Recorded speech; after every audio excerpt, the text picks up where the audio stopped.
despite the fact it is obviously grilled.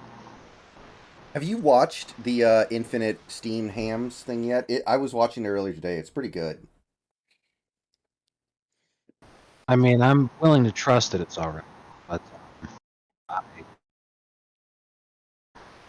haven't had time to look at it. Yeah.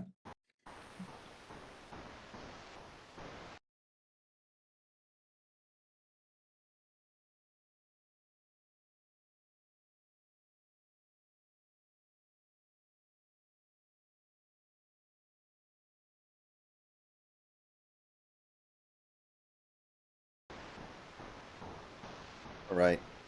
No, Snacks is here. Oh, I forgot to put it in the title. Thank you, Rye Guy.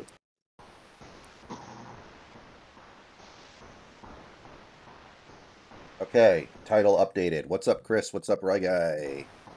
Welcome aboard.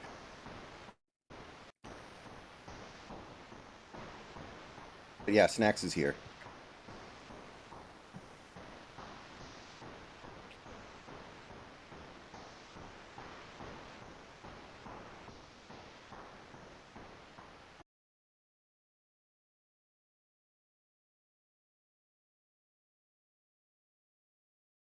No, no, Branding. This is not the charity stream. The charity stream will be done on YouTube, and it'll be done probably Saturday evening, if I had to guess. What charity stream? Well, I hit 12,000 subscribers today. Okay. So to celebrate, I decided to do a fundraiser stream on Saturday where all the super chat donos go directly to a charity. Probably going to be St. Jude's Hospital.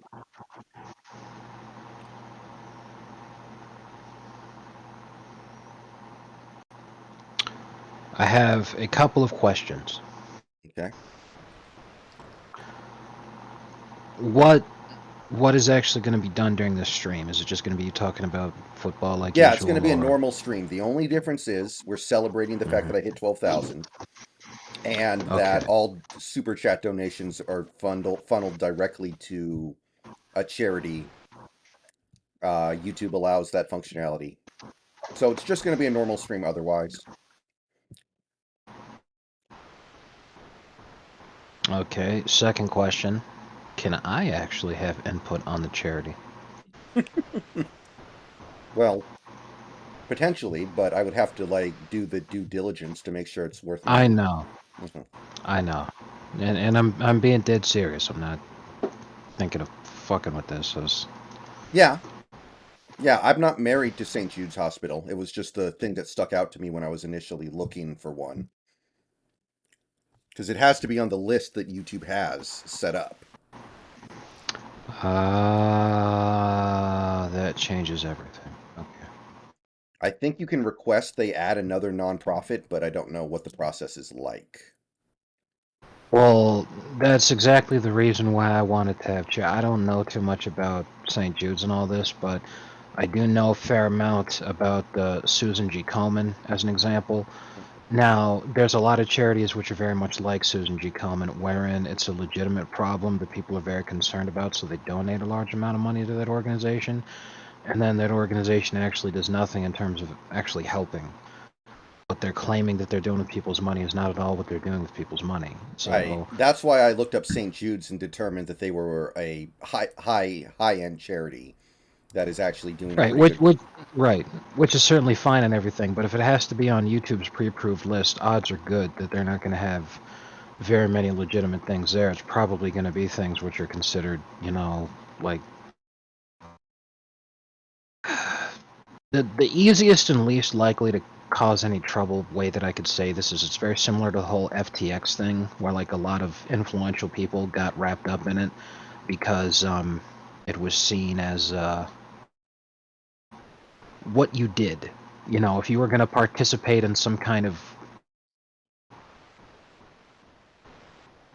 thing like that, you got involved with FTX. That's how they took so many different people for a ride, like Tom Brady and all this. It's Right. Well, you know I what I'm trying to get at, right? we can go over the list after stream. I can go over the list of approved charities on YouTube's side.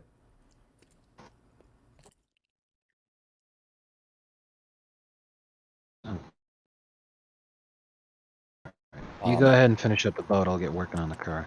okay. Like, I think you can do like the Wounded Warrior Project. They had some stuff for like, donating to help people in Ukraine. They had like, COVID relief. They had a bunch of different stuff. But I looked into some of the big ones they had. And some of the big ones they had, I looked up St. Jude's because St. Jude's is actually local. Like, it's in Seattle. A lot of people who watch me probably are familiar with it and maybe even been there. So I looked it up, and according to all reports, it's actually a good charity that actually does what they say they do because it's actually Yeah, a I wouldn't hospital. touch. Yeah, I wouldn't touch anything Ukraine related with a 10-foot pole. Yeah, I'm Like, not going to do that. n- n- not even close. Hmm. Since that's the currently big going on thing, there's a hell of a lot of grifters attached to that fucking thing, and there's a lot I could. Fucking, I'm not gonna get anybody in trouble for saying this. The hell, there's even a large amount of grifting going on related to Ukraine that world governments are getting involved in. For instance, all that lovely grifting going on where we're sending billions and billions of dollars to Ukraine, which isn't helping anybody except for the exceedingly rich in both our countries. There's a St. Jude's in Seattle, Raga. I know that much. Maybe there's one in Memphis too, but the one that I know is in Seattle.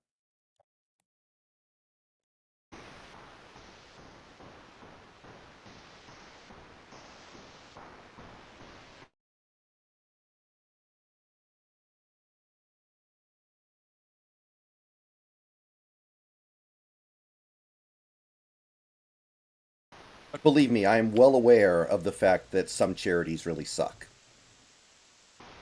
In fact, our former quarterback apparently runs one of the worst ones, so that's actually been in the news lately. There ever been a faster fall from grace than Russell Wilson's Frank Stallone. in in the NFL? Hmm. In the NFL, Jovan Belcher. No.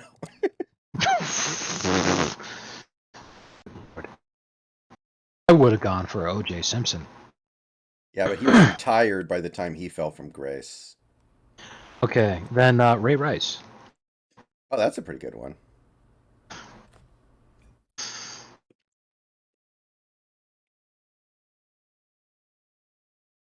Because, like, at least everybody can agree that Ray Rice is a scumbag. There's a lot of people who don't think that Michael Vick did anything wrong because a lot of that dogfighting shit is just so ingrained in the culture that Yeah, they don't think he did anything wrong. right. I'm aware of that. At least everybody can acknowledge that Ray Rice is a fucking scumbag. I get confused when you mention that the same girlfriend who he thugged on that fucking elevator then married him after that. Everyone's like, why would you do that if you fucking Hmm. hope you know? What about that former Seahawk who almost killed his girlfriend because she wouldn't bow to him? They were probably doing some Uh, kind of slave role play. I And forget his first name, but isn't his last name Largent? yeah, Chad Wheeler.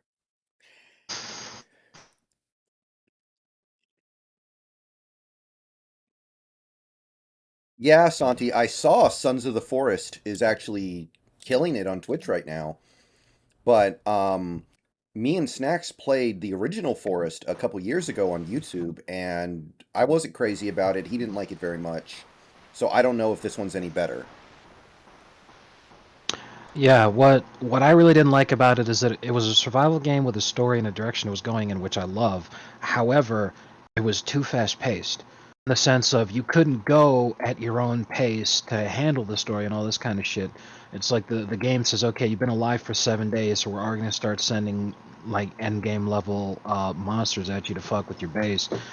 And that was what we were having. Like we were trying to set up like a completely sustainable system and then build up from there and all that kind of shit. And we didn't get the opportunity to do that because then the humongous monsters were coming at us. I'm like, well, this doesn't feel good at all. Like, what the hell's the point of even building up the base then? That's what I felt.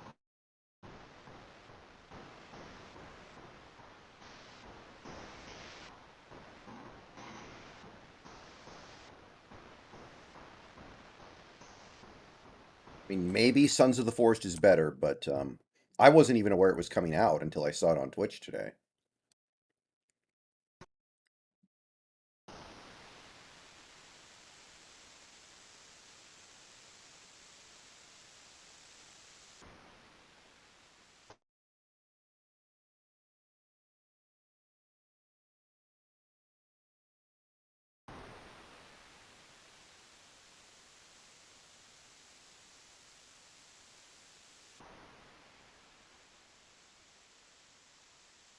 Yeah, Brandon Browner is another pretty good one.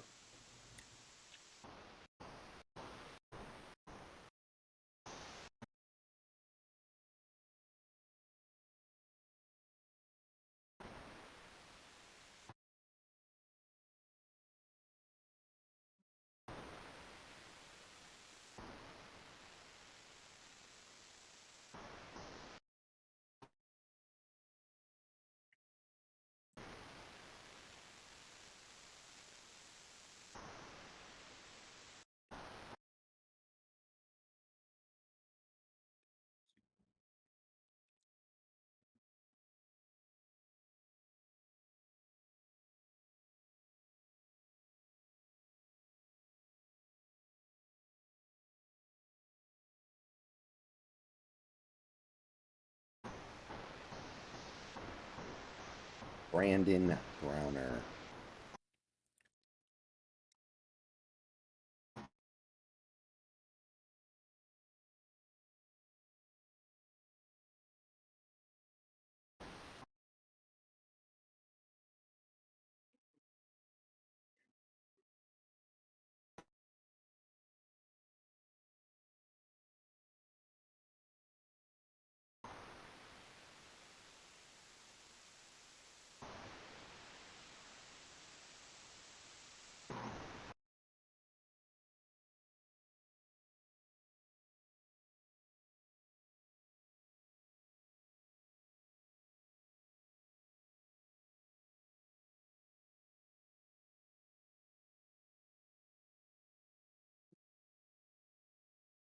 Wow. Okay. How does South Park not get canceled?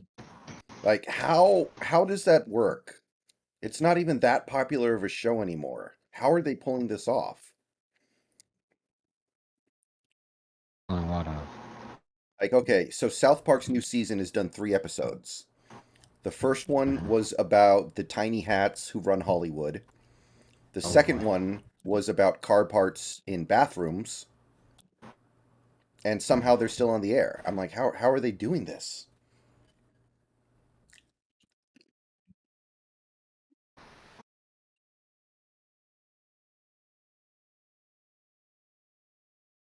Is it really just you have to not care at all? You have to completely ignore them?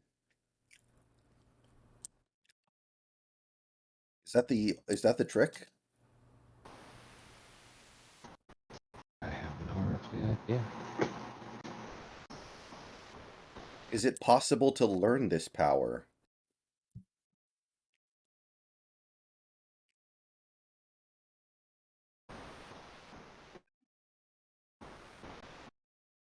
Trying to find it.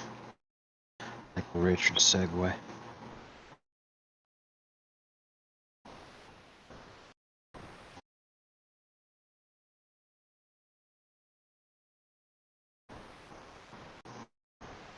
Aaron Hernandez is another good one. Yeah, he went from zero to hero to zero really quickly.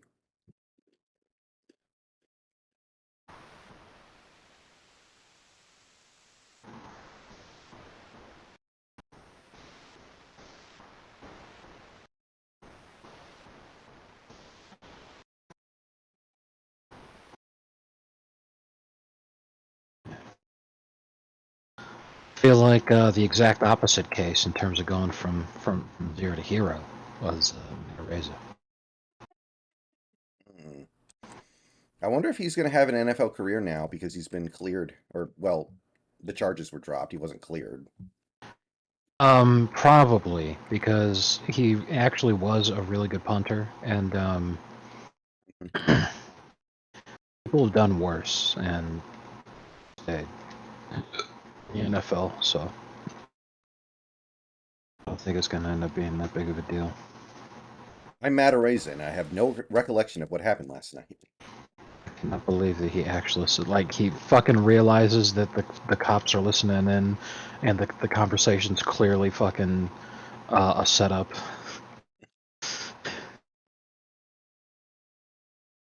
Oh man, that is hilarious. I guess there's no accounting for what people do when they panic. Like sometimes you just panic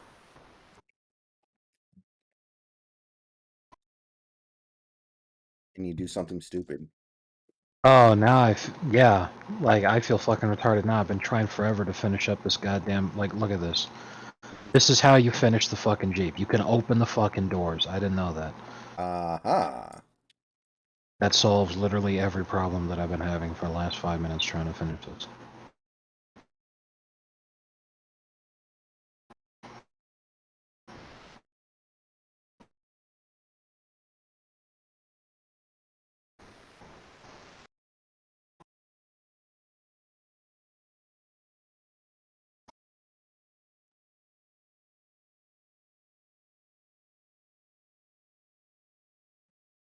Oh, Kronos, we're talking about that punter for the Bills who got kicked out of the league.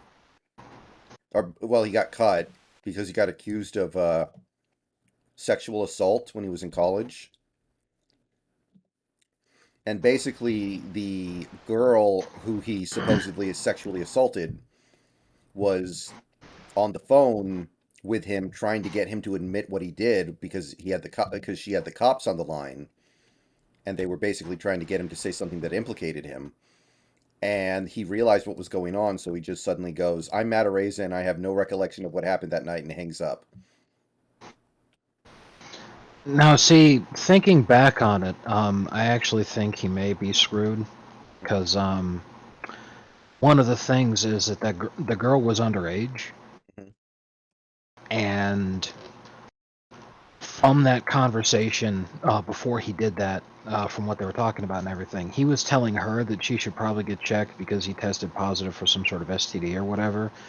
So he openly admitted that they fucked, and she was underage. So while the cops may not have been able, or they dropped the charges because they didn't think that there was enough evidence for them to prosecute with regards to the claim that a sexual assault took place, you can at the very least say that it was statutory because he admitted to having sex with her and she was underage. So in that sense, if they want to go after him for that, it's a slam dunk case. You got his confession on tape.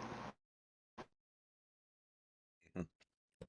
So that being the case, he may not return uh, the There NFL. was an erroneous report a few days ago that Areza had signed with a team in the Mexican Football League, but instead he is hoping to return to the NFL. Yeah, because like he was obviously good enough in the NFL. The only reason that they cut him was because of the ongoing legal issues, which makes a million fucking percent sense. You know, you kind of have to, because imagine if the team, because it's not like he was fucking Tom Brady. You know, like heart and soul of the franchise. There's no way we're gonna let this guy go. You know, we're ride or die. None of that shit. He's a fucking rookie that you drafted a number of weeks ago, and he's got those legal issues ongoing. Imagine if they stood by him and then the police ended up prosecuting and he was found guilty. Now you look like shit. So, Yeah, it's not even close to being worth it. exactly. I did the right thing. But before all that happened, he was looked at as like, before he played even a single snap in the NFL, people were already talking about he was probably going to end up being the best punter in the NFL in his rookie season. Yeah, his Because the nickname shit he was was, the Punt God. yeah, like fucking in the preseason games he was playing in, they're like the announcers were fucking shocked at his ability. They were like, "Holy shit, we've never seen someone punt this good." God. So if it was just a case of questioning if he had the talent to play, like that's a layup. Like obviously he'd end up back in the NFL, but um, the way I think it would be safe to say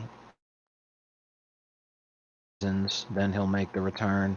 Because people are gonna want, not only to have it all be gone and go away, but then give it a while to cool off so no one remembers, and then and Mhm. considering all he wants to do is just play professionally, he's not exactly a fucking ring chaser or nothing like that. He'd probably be willing to sign with the fucking insanely shitty team if it got him a roster spot. So I mean, here's maybe the sooner. thing. I don't Here's know. the thing to remember. If every team in the league tells him no, he won't accept it. So you know he's going to end up on a team eventually You're exactly right. I because he mean, does not want to be told no. He won't accept it. exactly. See that fucking attitude of never giving up. That's exactly what teams say they want, and then that they get met by a guy who doesn't give up, and then say no, no, no. That's too intense. Not like that. It's like a metaphor for all of society. Exactly. Makes me think of like I think it was Henry Cavill saying he had a hard time picking up women because of the modern society.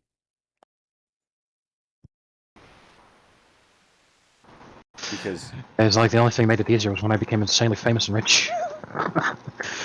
No, I'm just I kidding. I think he said No, even I know. after that he said something like because they play hard to get and I don't know what to do because of the way things are now. Exactly, because a lot of women want to do that because women want to be desired and they want to be chased. And this is the thing is that, in a process of seduction and playing the game, the dance of romance, it used to be that you'd be teaching them how the game is played, the give and take, the push and pull, and all this kind of stuff. But Hmm. everyone's like, no, you need enthusiastic consent and all this kind of stuff. All it's really doing is creating a very large amount of extremely disappointed women Hmm. because they're not getting what they want because guys rightly say it is way too fucking dangerous for me to assume that you're just playing hard to get. Fuck that, it's not worth it. Hmm. Once again, scientifically proving that time you try to make women happy, no one wins. They don't know what the hell they want, and the only thing that's going to happen is that everyone ends up miserable.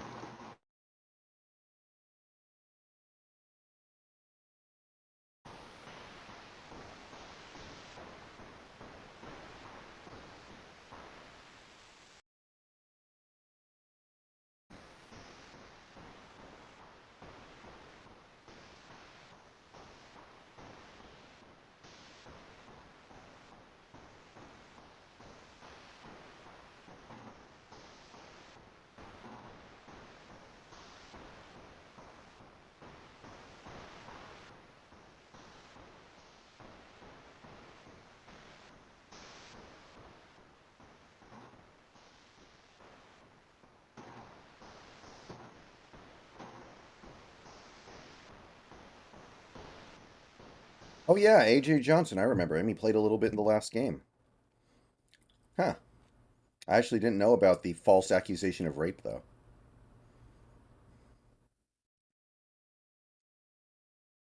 Dang, that's something. Talk about losing something you can never get back too, because you have such a limited window of time to play in the NFL, and you lose years of your career because of a false accusation.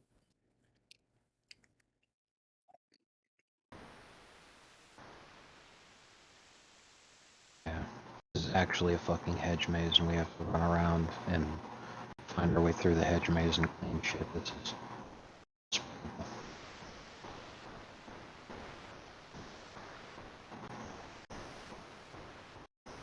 I don't remember there being a hedge maze in Tomb Raider, do you? Not off the top of my head. You know, to be fair, we're still on the Laura Croft estate, so Don't whatever, play I the guess. games on her estate. Yeah.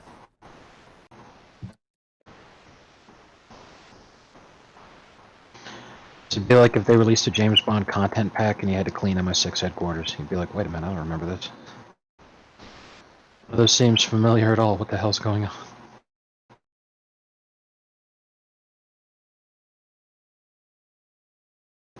You have a favorite James Bond movie? Yes, Casino Royale. A lot of people laugh at me whenever I say that, but fuck it, I don't care. No, I don't think that's true at all. I think it and Skyfall are probably the two most popular at this point.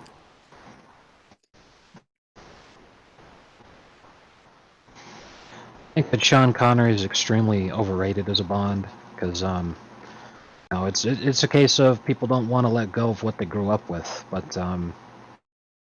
there have been many amazing James Bond films that didn't have Sean Connery in them, and just sticking with the whole oh no, there's no Connery or there's no Bond that's better than Connery. Fucking shit, you know, it just limits your ability to enjoy things. I think.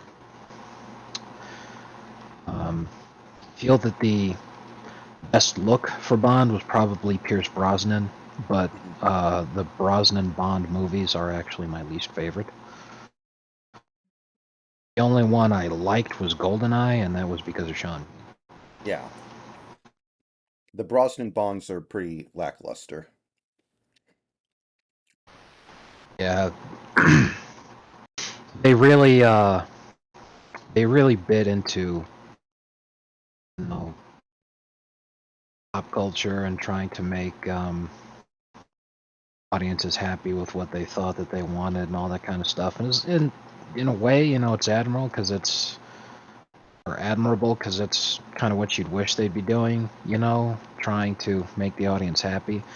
But like Halle Berry had no business being in a James Bond film at all. Mhm.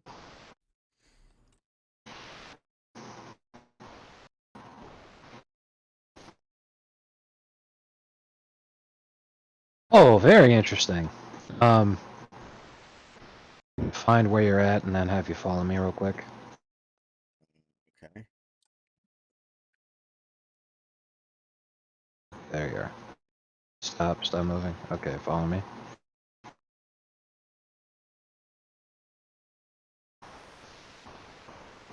Halle Berry's So one of the Monsters Ball, one of the worst acting performances I've seen, but won an Oscar. I've not seen that one. yeah, there was a hatch that I had to clean and you could open it and then I come down here and apparently there's a sub level. So Oh, that's really? cool. Okay. But you don't have to clean it. Okay. Oh, you do have to clean because did you come? No, Did no. you Oh, see what I mean the where it tunnel. I came mean out? the tunnel. I see Okay, this. yeah, yeah. Okay. So I'll Oh. clean this and you go back to cleaning what you were cleaning. Mhm. Because I'm pretty sure you can guess based off of just how much shit is here that's dirty that this is probably going to be like the lion's share of the level. So I'll get started on this now.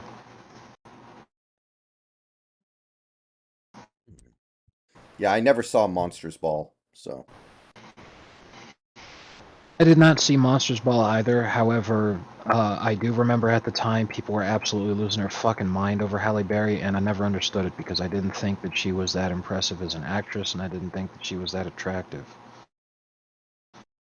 Remember her nude scene in Swordfish? Topless, not Yeah, nude. yeah, And topless. And like yeah, it's so obvious they put it in there just like it doesn't advance the story in any way. It's just like, oh, I'm sitting here and I yeah, could have a shirt on, but instead I'm just gonna have my tits out. I was like, man. yeah, and more to the point, those were extremely disappointing boobs. 'Cause, I mean that scene itself is aged horribly because when you look back on it and think about it, you're like, man, those were some of like the most disappointing titties in Hollywood history in terms Yeah. of getting to see them. My But it's first important in the sense of being a lot of people aware to the fact that actresses may have this extraordinary reputation as beauty queens and like goddesses of romance and fertility and shit, but they're actually not that special. You could really think of like at least a half dozen broads that you know personally in your day-to-day life that probably are more attractive than Halle Berry was. But that's just Mhm. me. Anyway, you were saying? My first pair of movie boobs was, I think, The Godfather. Al Pacino's wife in when he was living in Sicily or whatever. Right. Yes, yeah, I remember that. I think the first topless scene I saw in a movie was Titanic. Mm.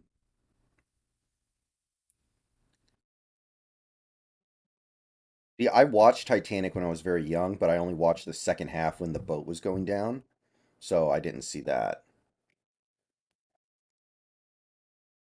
Yeah.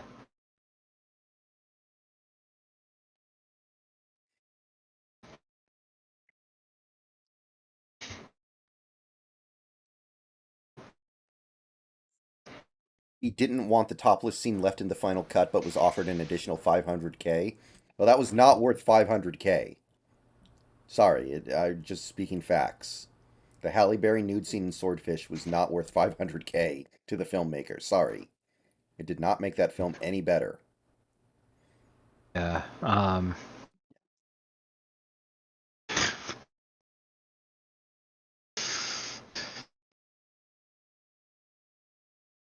Uh, Wonder how many filmmakers would have paid 500,000 just to have her not show her boobs in the movie. Now, there were a lot of reasons that movie didn't do too well. You know, John Travolta being the villain. Yeah. John Travolta being the primary antagonist, to me, that really only worked in The Punisher. Oh, I actually didn't even know he was the villain in that movie. And the very first Punisher movie that they made, I think the guy's name is Thomas Jane, but Right. That sounds right to me. yes, yeah, Thomas Jane, Punisher, 2004. Jesus Christ, it's a hot minute ago. Yeah,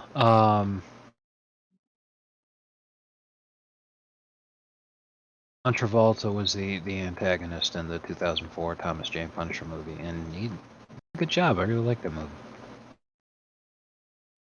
Actually interesting. Other than Pulp Fiction and Saturday Night Fever, I can't think of very many Travolta performances that were like praised. Well, you said it right there, praise. Because I thought Yes. you were initially going to say, I can't think of a lot of movies John Travolta's been in. I'm like, well, I can name a couple, but Yeah. praised? Yeah, yeah, you're right. Like Broken Arrow, I've seen that one. That's pretty good. I like it, but I don't know if it's a good Uh, movie. well, Grease, of course. A lot of people, the homos mostly, consider that, and women, to be fair, say, oh, yeah, that's the best John Travolta, because it's a That's musical, my mom's least favorite movie of all time. mom's based. Yeah, partially because she hates live action musicals. Um um she thinks Fruity. that they're, how should I put this? You know what I'm saying. Fruity. If you know, you Yeah, know. fruity. Yeah. Yeah, and also because on the night she tried to watch it with my dad, so her husband. Before I Mhm. was born, somebody burned coconut in their kitchen. So every time she thinks about that movie, she associates it with wanting to puke because it makes her think about burned coconut. Yes, interestingly enough, smell is probably the strongest sense that is tied to memory. You're able to remember smells more vividly than you're able to remember sounds or sights or the sensation of touch and flavors and such. It's the strongest, most vivid memory recollection you're able to have when it comes to the senses. Kind of sucks because what do we remember? Do we remember great smells? No, we remember awful smells. We remember the scent of a war crime. We don't remember the scent of, oh, that was the happiest day of my life. You could remember the. No, Remember the scent of the Dutch oven exactly. our brother gave us? Christ.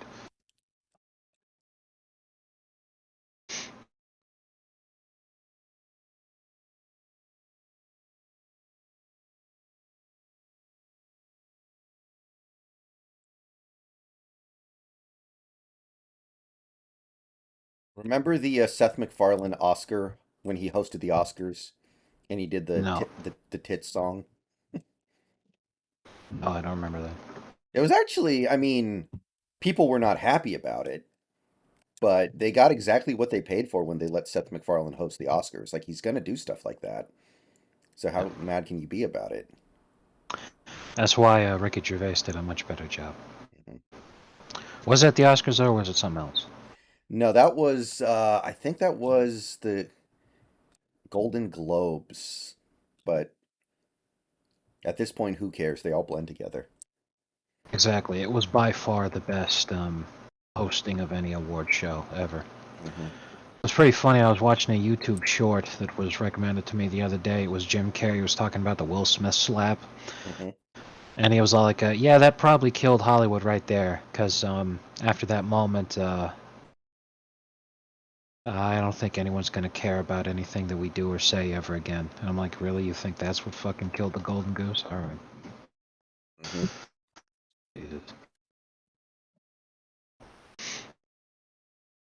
I actually expect the Oscars this year to have more viewers, not less, because people are gonna be hoping that there's another fucking moment like that.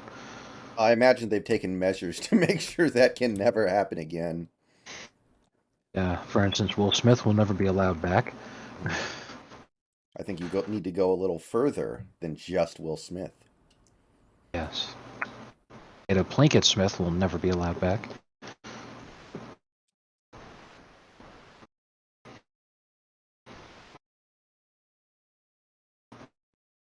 Keep fucking my wife. S- Okay. Sanders 6197. Welcome to the stream. How you doing? What would have been funny as hell is if they announced immediately after that Oscar ceremony they were going to do G.I. Jane 2.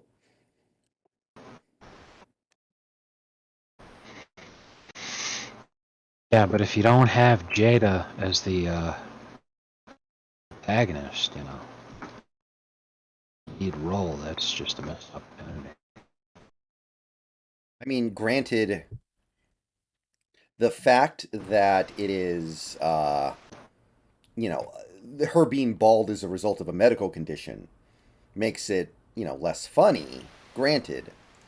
But on the surface, I still think it's a pretty good joke if you don't know about the Right. exact details.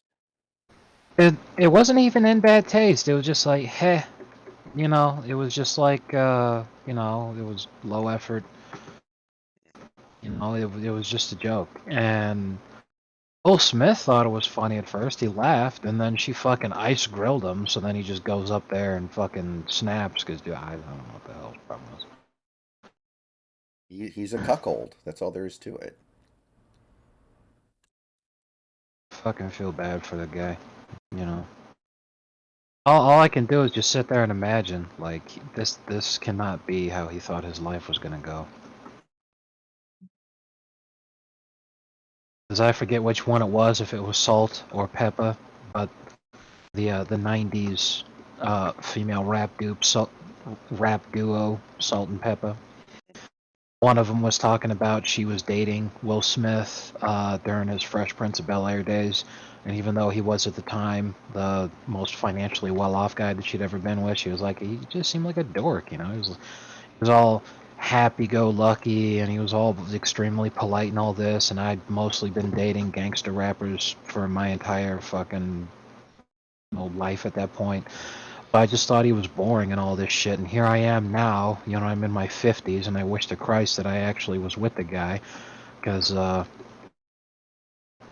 would have had this nice, lovely, amazing family and a guy who actually cared about me, and I didn't get to have that. I I'm like, mean, that's a great lesson for all the young girls out there to listen to and hear. But definitely I sit there and I think, for that guy to have gone through everything that he'd gone through in his young adulthood to finally end up with Jada and to still have that fucking situation where still, even after everything he gave her, she still does what she does to him. Plus, he can never live up to the fucking memory of Tupac Shakur and Jada's memory, so like never able to win, he's never able to come out on top, nothing he does is ever gonna be good enough and all that kind of shit. I'm like, man, that fucking sucks. It doesn't matter how much money you have if you're never able to actually have satisfaction and enjoyment in your life. That's gotta be a miserable experience.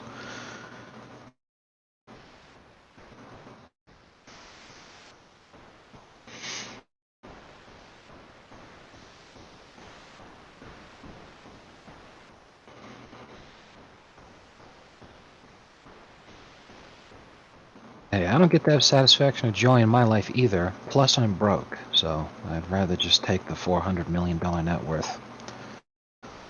Uh, Also, I can't say it seems like he's done a very good job raising his kids based off how they turned out, but that's subjective, I guess. Not only that, but also I think some of it has to do with, if I remember correctly, he's a batshit insane Scientologist, Yeah. so, to be fair, they could have ended up a lot worse.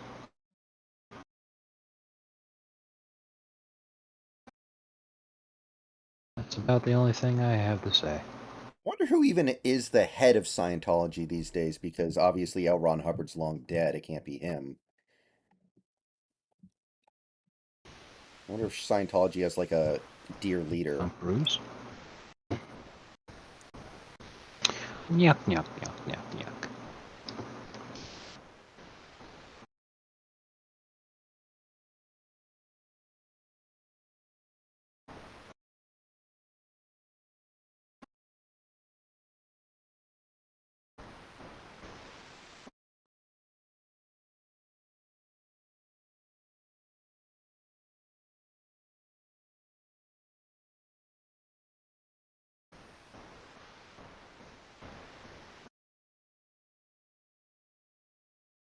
Yeah, Mocha. It's a interesting game.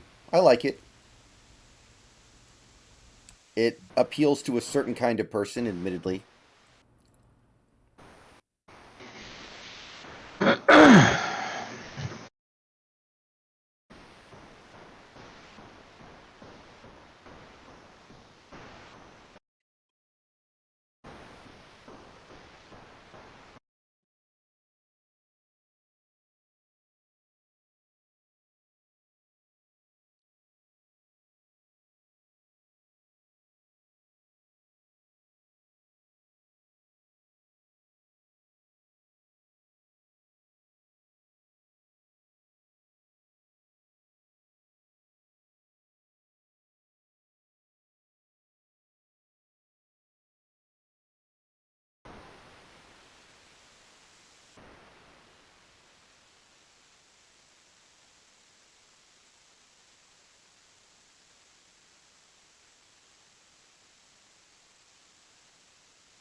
What scene in any movie do you think was, for lack of a better term, most important to you as a, preteen slash teen?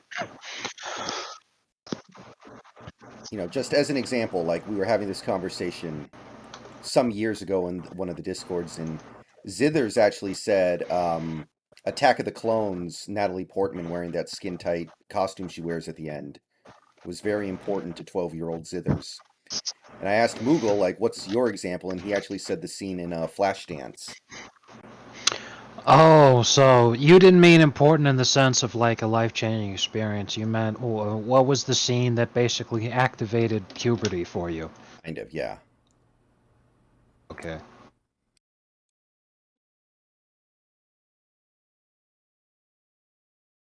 That being the case, I would just say any of the boob scenes in Hollow Man with Kevin Bacon. I didn't see that Hollow Man. I remember seeing the commercials for it. I remember seeing it at the local DVD store, but I never saw it. It was basically the most realistic movie about a man who becomes invisible ever. Where a man invents some sort of serum. They were trying to cure Alzheimer's, if I remember correctly, but then accidentally invented a serum that makes you invisible. So then they were like, I guess we're going to sell this to the army then. Because, I mean, duh.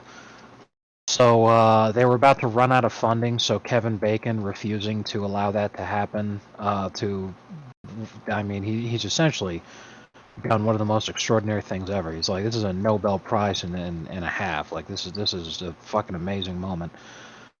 So he refuses to let them run out of funding because if that happens, then all of his research, because they were doing this now for the army, because once they decided, hey, let's just sell to the army, the army completely took over the project. They're like, okay, so if you run out of funding and we blah blah blah, then someone else is going to take control of this, and they're going to be the ones who get all the credit, even though he actually created the formula and did all of the hard work. Somebody else is going to get all the credit and all the fame and all the fortune, blah blah blah. So he said, fuck it.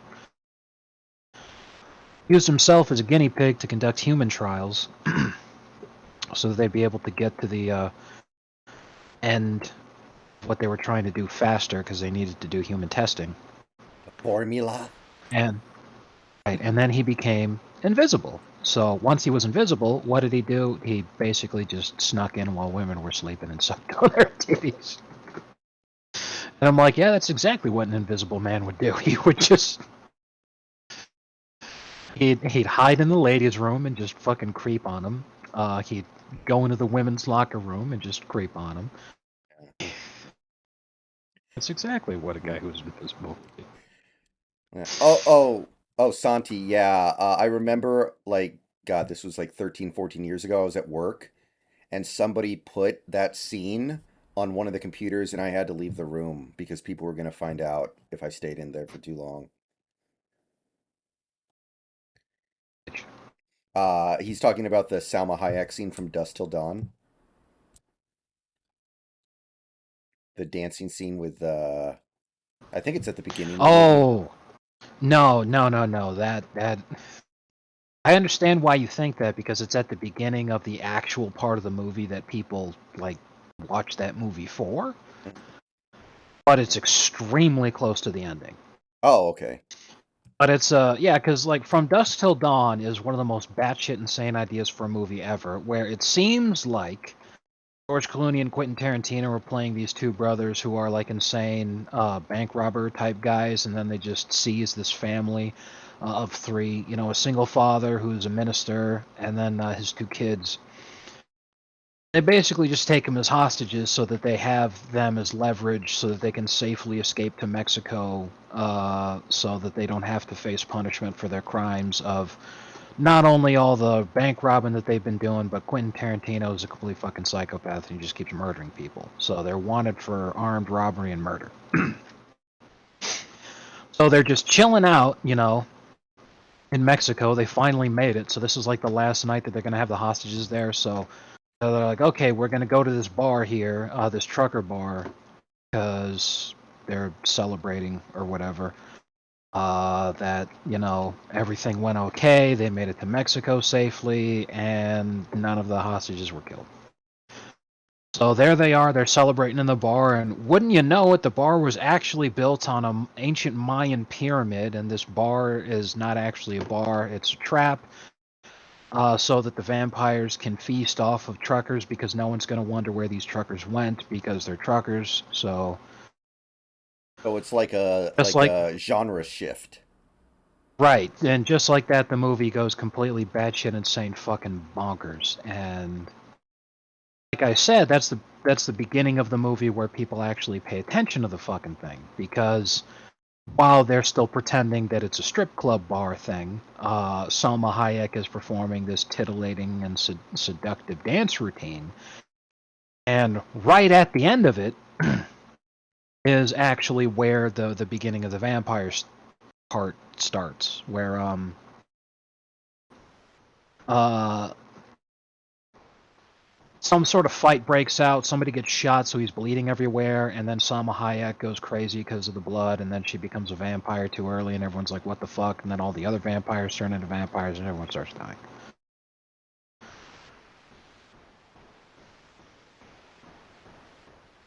Yeah, so it's kind of like, Very amusing is that every sequel movie just focuses on that whole vampire thing, and it's all like, "What the fuck?" Like, I can only imagine what the reaction of people in the theater who didn't know what that movie was going to be like, what it was.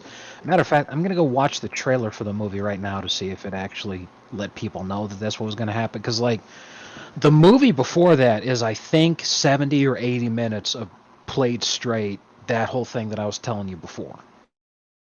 So, imagine sitting through that shit for that long for the actual movie to start.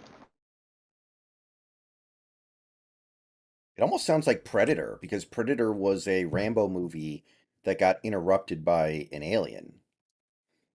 It kind of makes me think of that in a way. And never mind, it wasn't a secret. It definitely was not a secret. It's a twist in terms of if you're watching the movie for the first time and you don't know, the shit takes you by surprise. But the trailer, a third of the way through the trailer, because this trailer video is 2 minutes long and like 30 seconds in, like oh, vampires, and like the next night, Okay. vampires. Okie dokie. I mean, sometimes I've seen movies without seeing trailers, although it's been a while. Like, I remember when I went to go see Captain America the Winter Soldier, I had not seen any trailers or commercials for it somehow, and I had no expectations for it. I wasn't expecting a great movie at all. And then it was like really, really good. But for the most part, yeah, you're going to see a trailer before you see a movie almost always.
I think Marissa Tomei goes topless in The Wrestler, now that I think about it. Yes, because she played a stripper in that Hmm. movie. I liked Marissa Tomei. She was pretty attractive, but by the time that she did those scenes in The Wrestler, she was getting up there. Yeah. I mean, she aged fairly gracefully, especially as far as Hollywood actresses go, so it's not like the worst thing in the world, but there's a world of difference between a woman in her 20s and a woman in her 40s. It's just simple biology.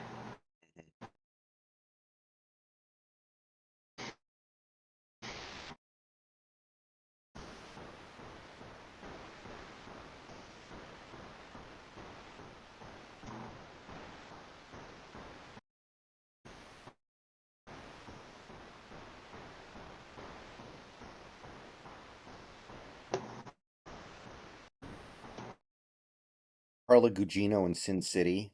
That was a big one for me.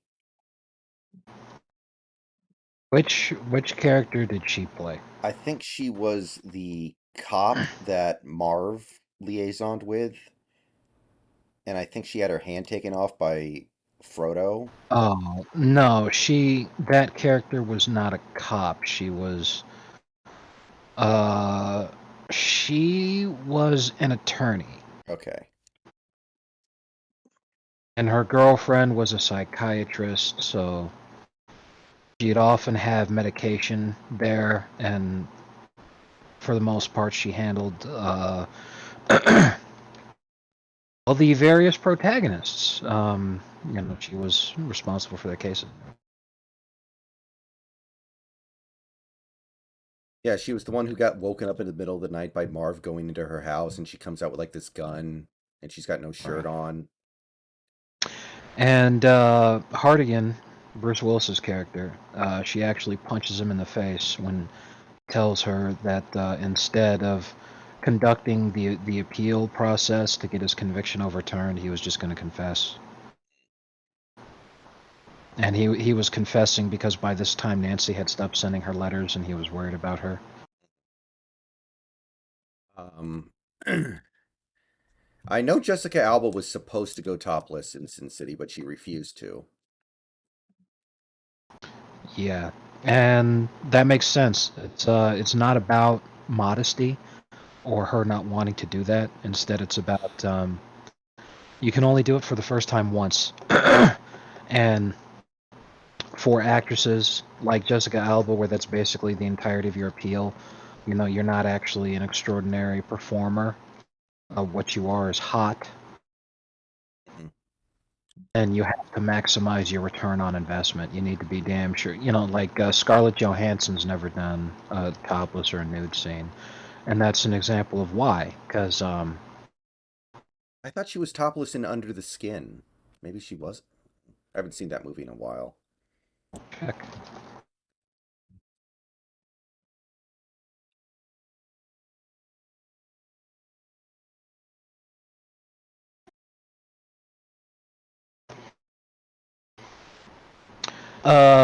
Apparently, yes. However, that was a very long time ago because she only did that once. Mhm. The thing is, Scarlett Johansson isn't even that attractive anymore, so when she does it now, it's not going to be that big of a deal. Exactly. She's a cautionary tale wherein her attempt to hold on for as long as possible to make sure that hold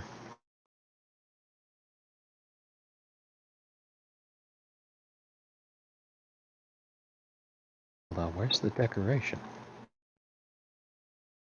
Oh, there it is. Her attempt to hold on for as long as possible to make sure she got the maximum possible return on her investment. She actually ran afoul of diminishing returns, wherein, you know, like you're saying, it's no longer as desired as it used to be. It means time has run out.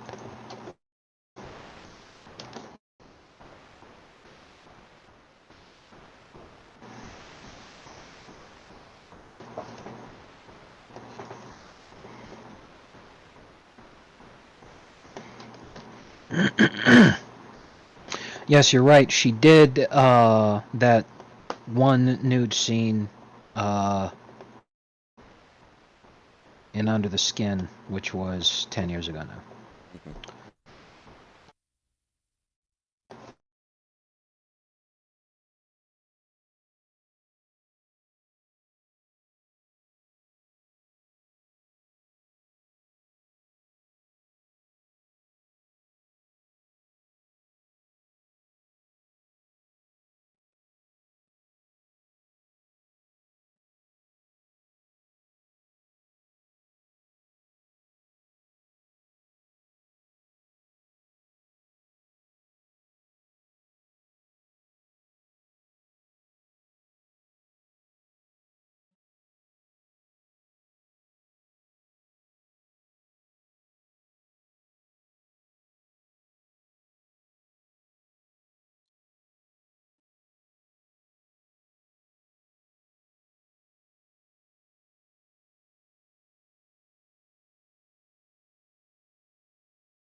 All right.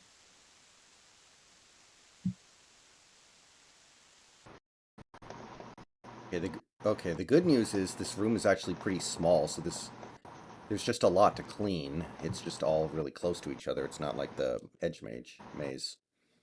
That's kind of nice.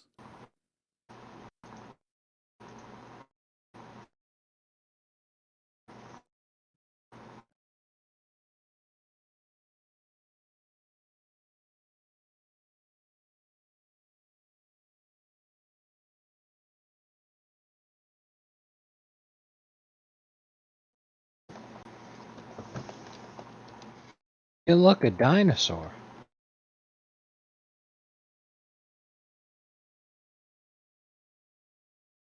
Remember one of my favorite scenes in Justice League Unlimited?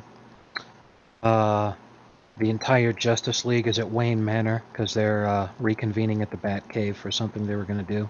Right. So they're in the Batcave, and the Flash he points at this giant T-Rex that Batman has in the Batcave, and he just exclaims out loud to no one in particular. He says, "That's a giant dinosaur." And Alfred walks past him. He's like, "I thought Batman was the detective." uh, Wally West is the best. Oh shit, Sherlock. Alright. You threw up and had diarrhea last night, but you woke up feeling much better. Your shift starts in an hour. What must you do? A. Work as usual. B. Call your manager and report your symptoms. C. Go to work, but stay away from food preparation tasks. Uh, if I threw up, I'd probably not go to work. But I'm a pussy.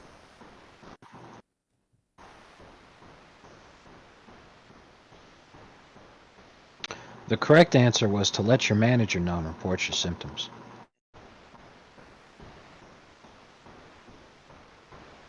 What are you taking? Some kind of quiz? Yeah, apparently we have a health inspection coming up, and if I don't get the food handler's card, uh, anyone who doesn't have one is not going to be able to report because, you know, Okay. if you didn't have the handler's card, then they'd fail the inspection.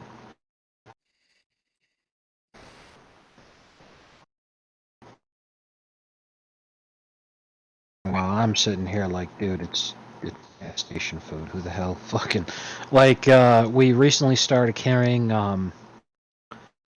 you know like essentially rib witches, you know, where it's Yeah, like I know it's what a rib damn witch sure not is. rib meat and all this.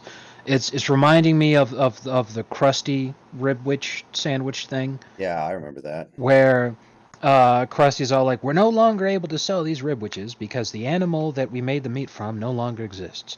The only thing I can tell you is it had more than 6 legs." And I've probably already said too much. I remember that.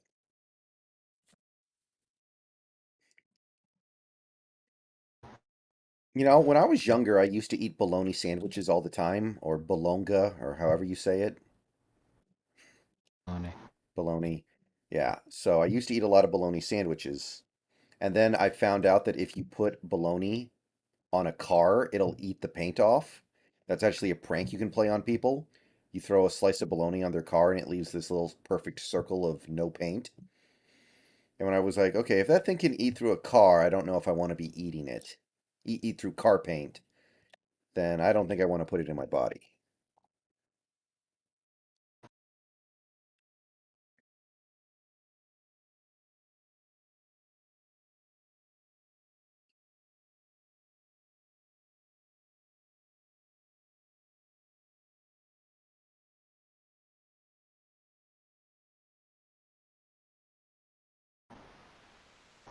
Uh,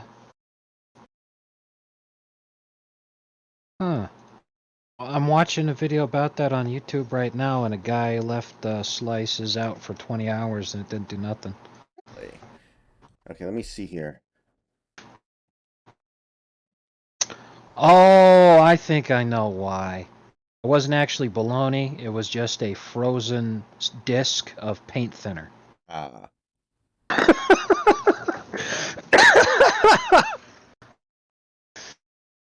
uh,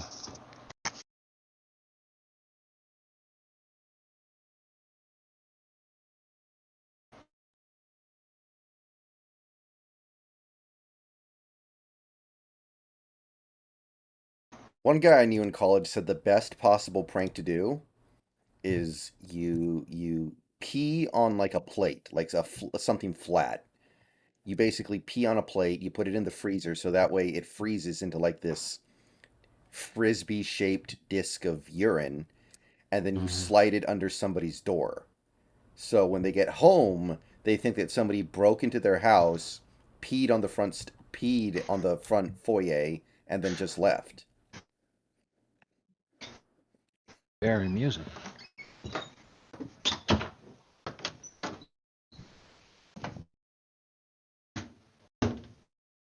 You know what else you could do? But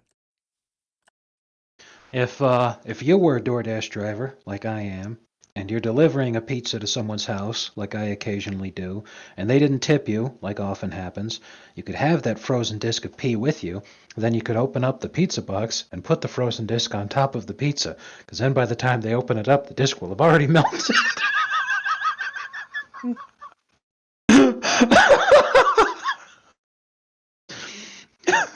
that sounds like a good way to get fired from DoorDash.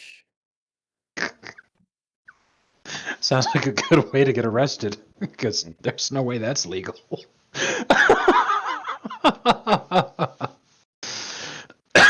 Oh man. Yeah, it really doesn't take much to end up not being able to DoorDash anymore, which is why, as much as I've wanted to, I've never fucked with anybody's order. I just try to put it out of my mind and move on. It's very disappointing and unsatisfying, when you put a lot of effort into the thing and you only get, $2 or $3. But, you know, it's a numbers game. You just got to move on and hope that the next order's better. Yeah. The only thing you could really do long term to try to make it better is to remember addresses, areas of town, and restaurants that you may not want to go to, and then just try to stay away from those type of areas and think, it Yeah. might be that those same jerks who fucked you over before. I Like, wonder. I wonder if there's ever going to be a website that DoorDash drivers make where like you can like rate your customer.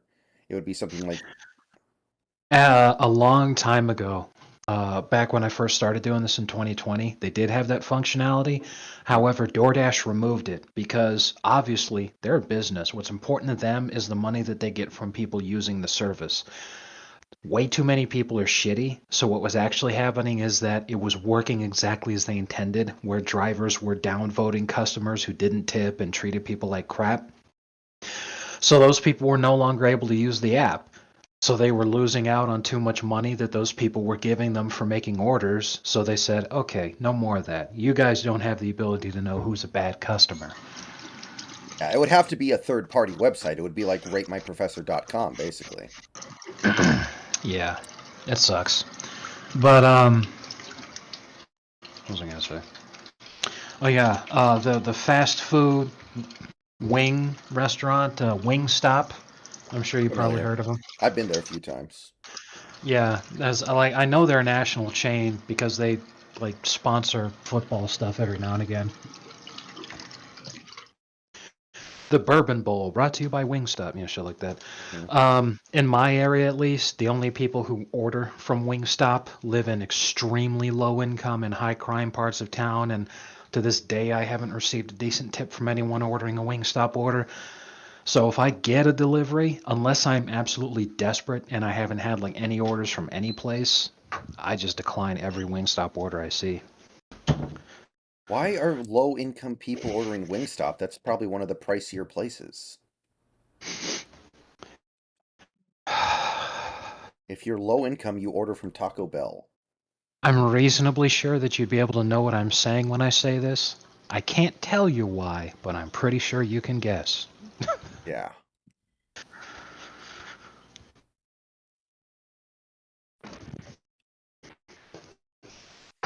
Yeah. I can't imagine doing DoorDash as a job. It sounds miserable to me. Like I don't like driving enough.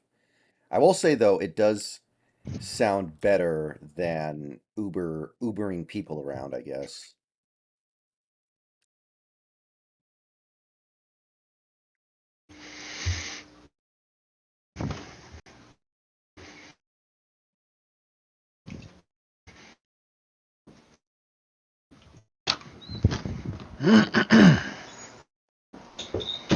I hate everything.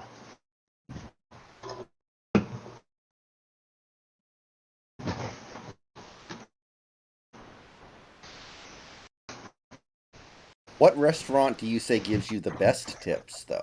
If it Wingstop gives you the worst. When I have to deliver pizzas from Pizza Hut. Really? Interesting. Yeah, I almost never get those orders pop up, but they're really good. Um, that one, it's a little bit more consistent though in terms of when I get them. The absolute best tips I've ever gotten ever have come from a sushi restaurant that's near my house, but I vary. Like maybe once a month I'll get an order from that place. Yeah. Sushi just sounds extremely unappetizing to me. I gotta be honest. I've never had it. It doesn't sound interesting to me. I'm not the biggest fan. It's because there's only so many different ways that you can fish.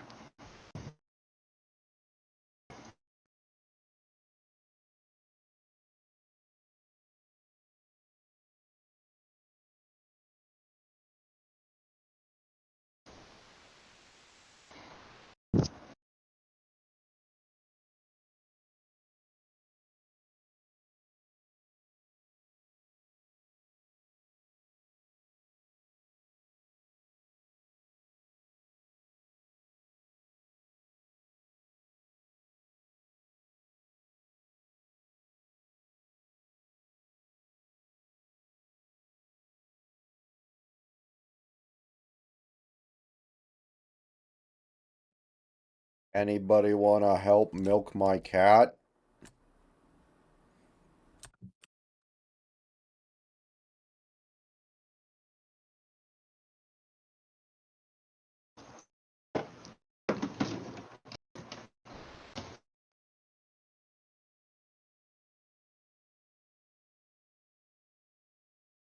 Baby's day out.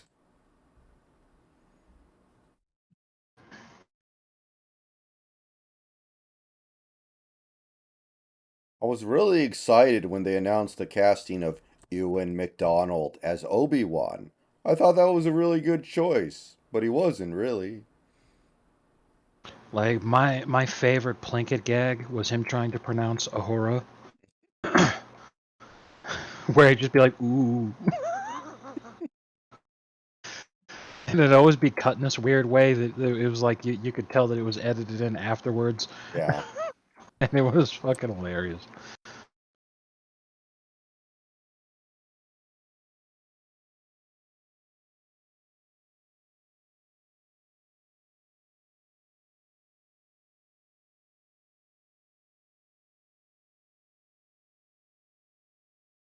Star Trek, the the Star Trek. Remember the skit he did about the '09 Star Trek movie, basically like doing a performative skit of how he felt about it? Yes, yeah, I remember that one, and it was, and he was talking about it. He's like, a lot of people didn't understand what I was trying to say here. A lot of people apparently missed the point of this analogy, so let me try to explain it to you. That would be funny.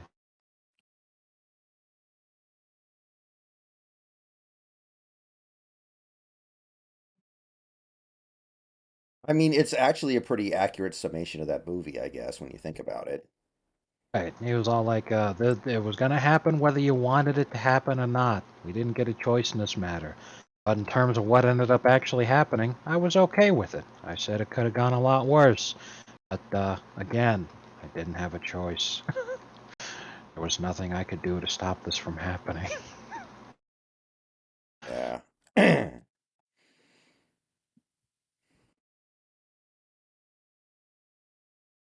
It's too bad they weren't able to turn that into a real franchise. That cast I still think was pretty damn good.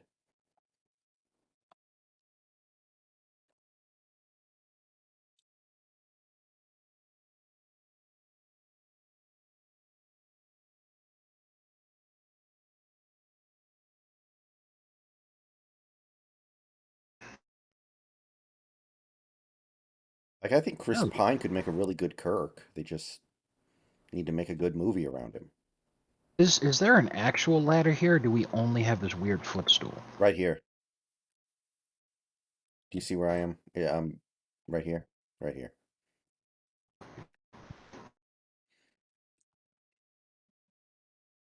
Zachary Quinto was a really good Spock. I actually liked Anton Pavel or whatever his name was as Chekhov, despite his And terrible fuck. accent. Yeah, let's not forget Carl Urban. Harold and Kumar, who played Mr. Sulu, and his entire character was just, look, guys, the Japanese guy, he left the parking brake on.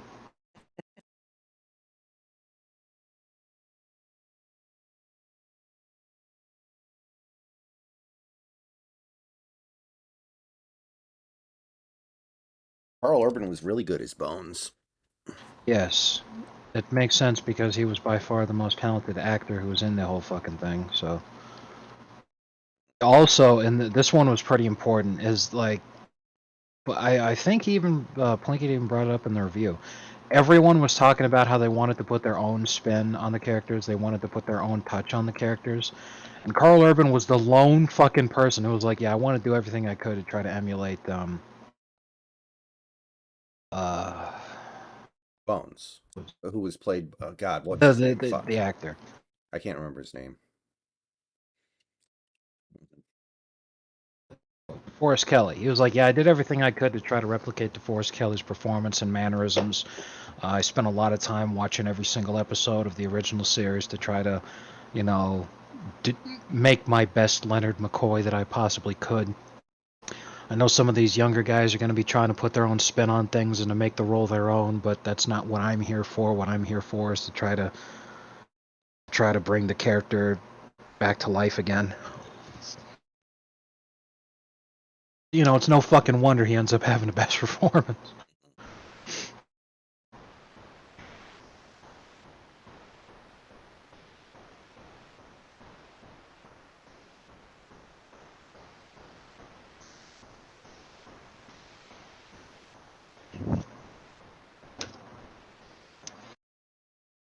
What would you say is your favorite Star Trek episode of all time?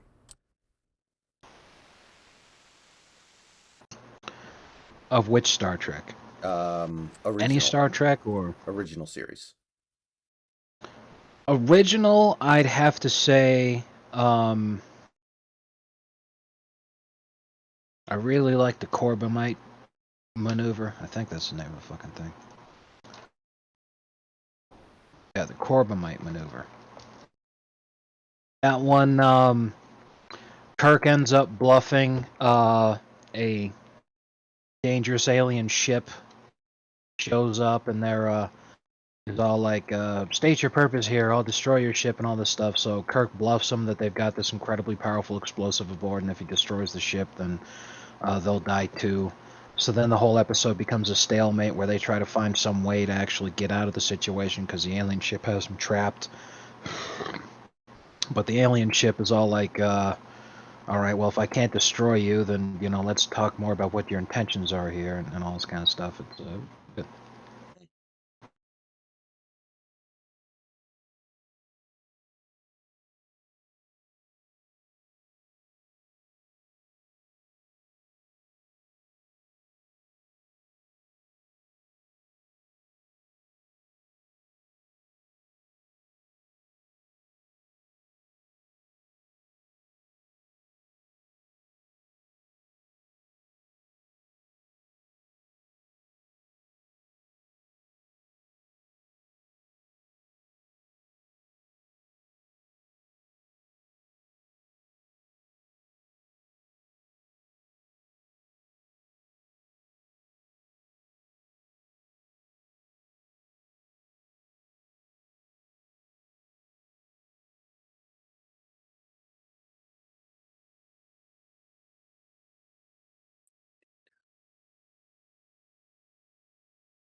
Damn it!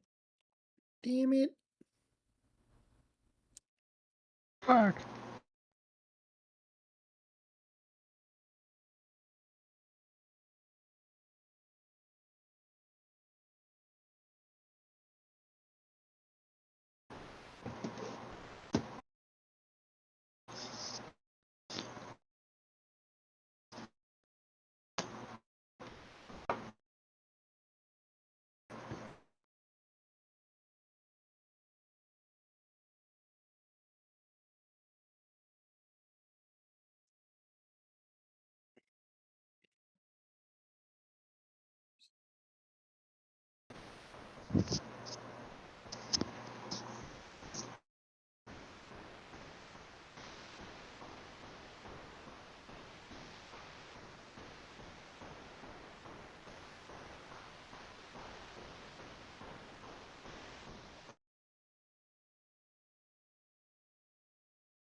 Um, let's see here.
All right, let's see here. This room is dense. This room is like the Star Wars prequels. It's so dense. Every single frame is. Mm-hmm. Fuck you, Rick Berman. You ruined this too. Why is it with a Rex? Who was he talking about there? Rick McCollum? Uh, I think that was the guy, Rick McCollum.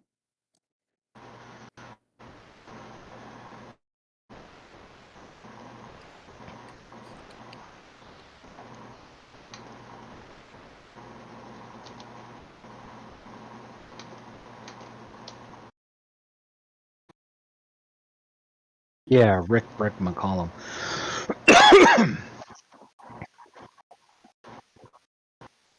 Was the most disappointing thing since my son. God, you couldn't make those reviews in this day and age, could you? You couldn't, especially the Attack of the Clones review that had so many different segments where he had the woman that he kidnapped in the basement, and the whole fucking thing. God. Even when that came out, that shit made people uncomfortable, and it's all like if they tried doing that shit now, they'd be in a lot of trouble. Hmm.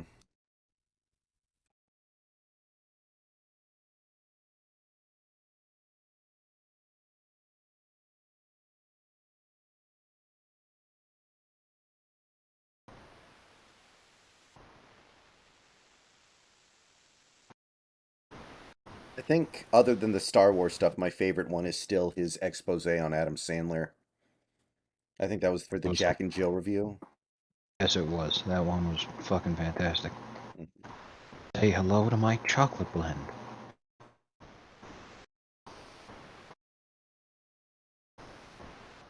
Remember Scarface? Say hello to my little friend. Say hello to my chocolate blend. Remember Scarface? Stop dancing. Yeah. I remember before they saw the movie, they each had to like write down on a piece of paper like guesses at like 15 scenes that might be in the movie and see how many they got right just based off the trailer. Like they had to guess. Oh, I found the gnome.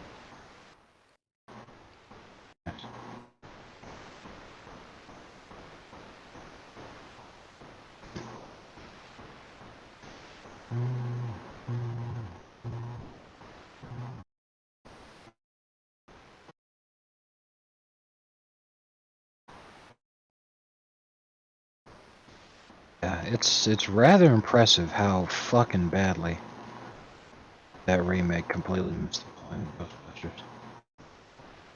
You mean the all-female Ghostbusters? Yes. Okay, I didn't see that one. What I mean by it missed the point is that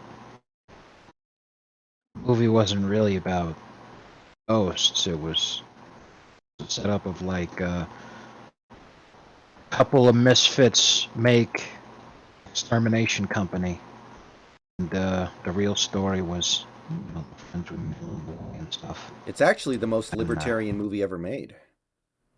It's all about government corruption and ineptitude getting in the way of the free market.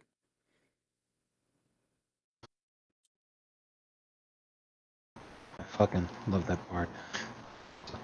Well, we were trying to do all this, but then Dickless over here prevented us from doing it. Oh, is it true? Yes, it is, Your Honor. This man has no dick. uh, Good stuff.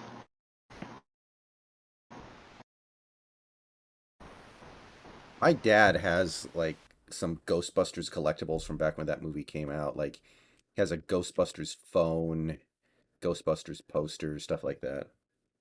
Ghostbusters the breakfast cereal. Ghostbusters the flamethrower. Kids love this one.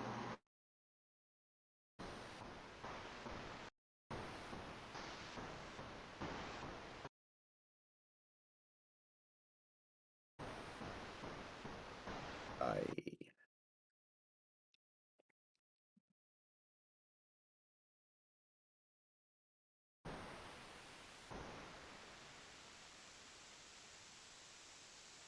Was your favorite episode of Next Generation when they generated a 50-foot tall Daisy Ridley? Yes. No, my favorite was Tapestry. Really good episode. In that episode, Q pretends to be God because Picard actually ends up getting killed in the episode. So Q pretends to be God. Picard's all like, "Well, if you're God, then I think I ended up in the other place." But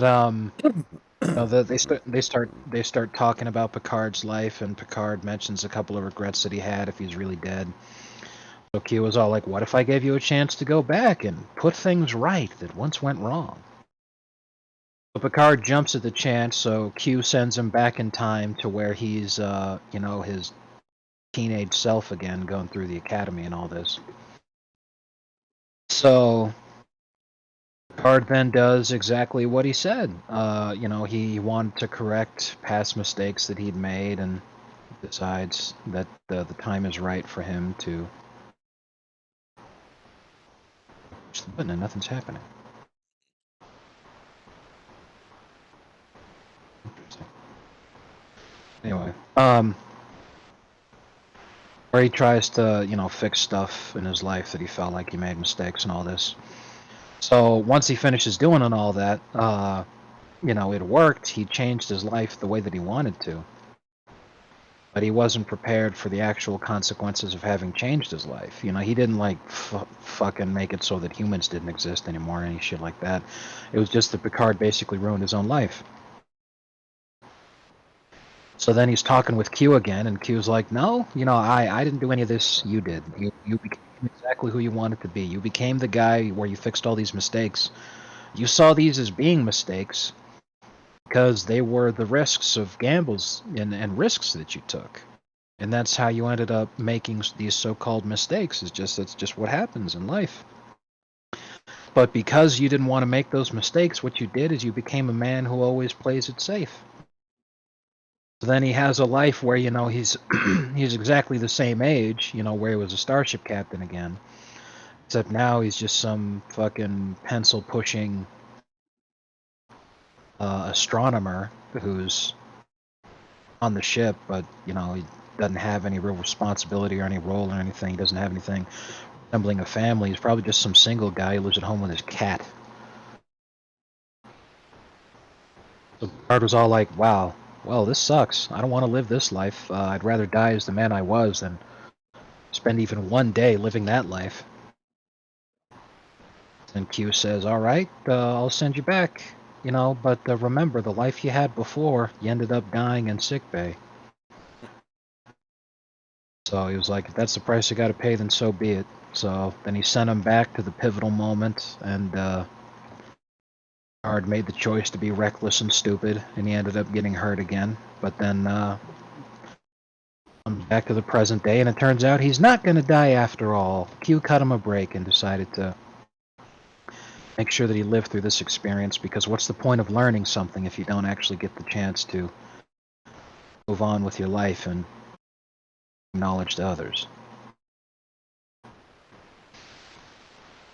So it was just a really great episode that tells a story about how we all have regrets and we all have like things we look back on in the past. We feel that we made mistakes, but if we'd done things differently, we wouldn't be who we are today. Now, as much as we may think that some things, in some ways that might make things better, and a lot of other ways that make it worse, because we're not prepared to live the life that we don't have. And you may end up realizing that a lot of the things you actually enjoyed about your life are no longer a part of your life because you changed too much about who you were.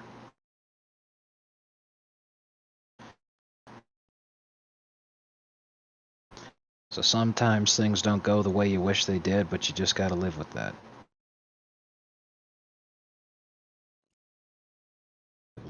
I like the one where Data gets captured by the museum collector or whatever, and Data keeps trying to escape, but the collector knows that his programming won't allow him to hurt a human. I can't remember the name of it.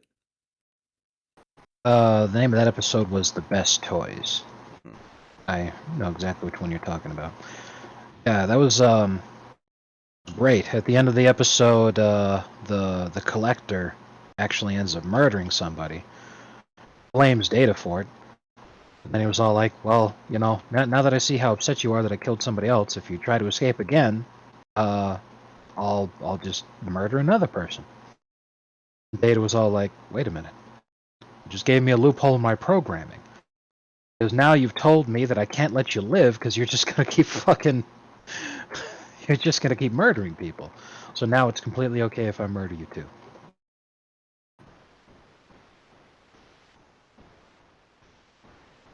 Data was just about to murder the guy, but then Got teleported out, I Enterprise think. shows up. Yeah, Enterprise shows up just in time to quote unquote save the day.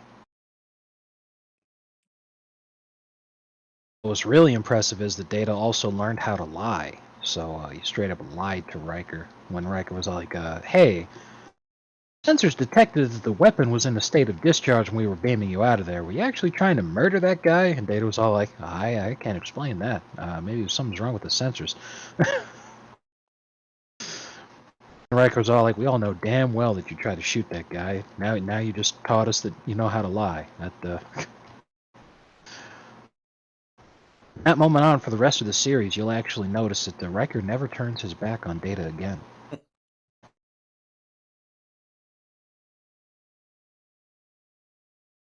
Chris, the Cardinals wouldn't agree to that trade. It's a division rival, and no, I have no interest in trading up anyway. Honestly, I wouldn't trade up.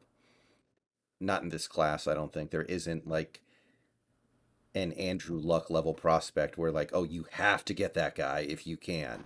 Oh. But you met the St. Louis Cardinals, and I was like, who the hell would want to trade up in baseball? Like, Yeah, I don't even know if you can. I've never seen a team do it. yeah, it was all like, there was like fucking 30 rounds of the draft. Why the hell would anyone trade up? I'll be right back. I gotta take a leak. Be right back, y'all.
I am back.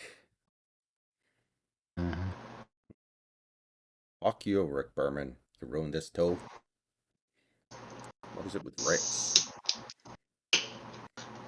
No, I understand the principle behind it, Chris. It's just the Cardinals aren't going to trade up with a division rival anyway, and I'm not willing to give up the assets just to trade up a couple spots for an unknown quantity at the end of the day. It's not like Jalen Carter's really good, but he's not a super duper blue chipper in the way that like Namkita Sue was or Andrew Luck was. Like every now and then you get a prospect who's like, okay, that guy's going to be great 100% of the time, like Andrew Luck. But most of the time you are still dealing with unknown quantities in the draft, no matter how much you want to believe they're a sure thing. And what's really important to know is that the fucking insane hype machine that people have always make it so that the guy who's the consensus number one pick is always going to be looked at as being that generational talent, can't miss, blue chipper, yada yada yada, etc. People thought that shit about Jameis Winston. They thought that shit about Jared Goff. Fact of the matter is,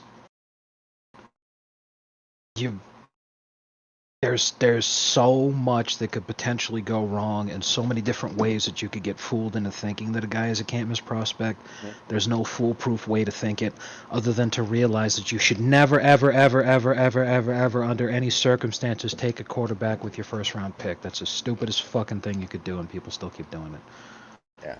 I mean, there were people who thought LeBron James was going to be good when he got drafted, remember? it.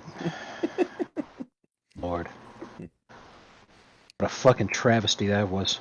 Devastated Cleveland for years. I'm pretty sure that drafting LeBron to Cleveland is what caused the 2008 housing market crash.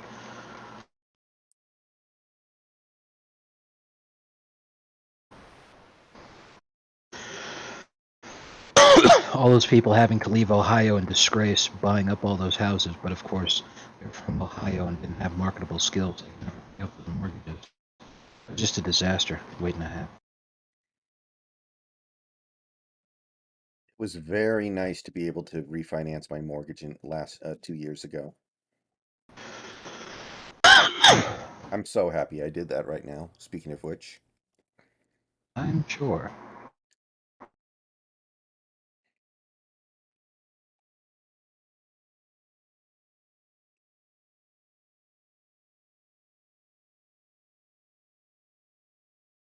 Realized. I think this is the first time ever that we were power washing a rug as part of the. mhm. Yeah, Santi, I'm disappointed too because it's made by the devs who made the Arkham trilogy. So I had high hopes for it, but though so far not looking great. You're right. Which, The Suicide Squad game that comes out later this year.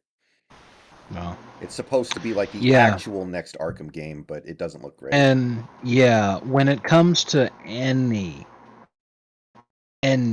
medium that involves the Suicide Squad, I would just steer way the fuck clear of it for at least 10 years. Because the idea of it is extremely marketable, which is why they keep trying. However, way too many incompetent hands are involved in its process, and there just seems to be no way to avoid that. So just fucking steer clear of it. Yeah, I was hoping because it was the same devs as the Arkham trilogy that it would be good because that's a great trilogy of games. Yes, but And it I don't could know. still It's be good, I guess, but so far not great. probably gonna suck because I mean, it's I don't even know how a Suicide Squad game in the Arkham style would even work. Like, who would you be playing as? Well, the way things are going these days, probably Harley Quinn because she's so popular right now. And that's exactly what I'm talking about. Fucking steer clear of the shit. Margot Robbie is the worst thing that could have possibly happened to DC Universe entertainment. Period. She needs to fuck off and die. Jesus Christ. I mean, Harley Quinn was really popular before Margot Robbie too. Like she's Yes, that's true, but it's the difference between how popular Batman was before Tim Burton brought it back and then after. Mhm. Batman was still by far the most popular DC Comics character before Tim Burton Batman movies came out, but then as soon as that happened, it revitalized Batman as being part of a greater entertainment medium in the country. And just like that, Batman movies, Batman TV shows, Batman video games, all that shit started fucking popping up. Mhm.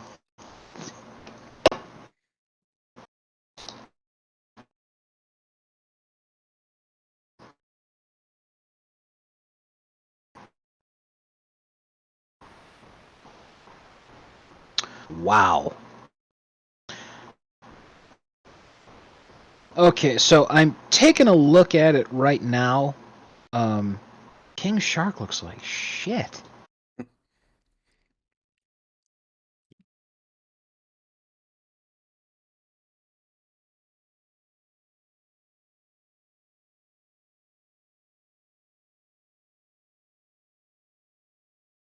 His head should be way bigger.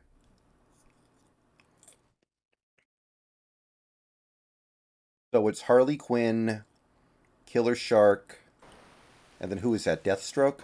Not King Shark. King King Shark. Shark. Uh, it's not Deathstroke. It's Deadshot. Okay. And I don't blame you for getting confused because a pretty key character in the Suicide Squad is Killer Frost.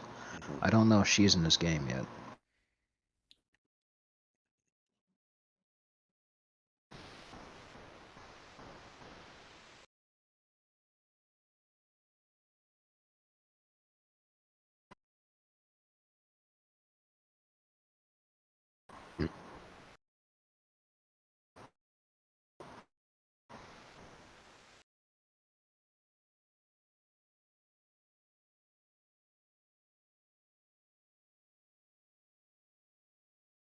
All are fat.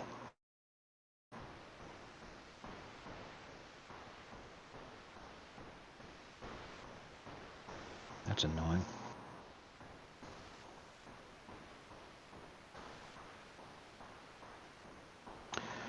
Okay, so why is... Oh, dude, are you fucking kidding me?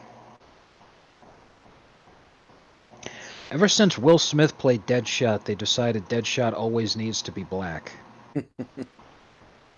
I don't know why.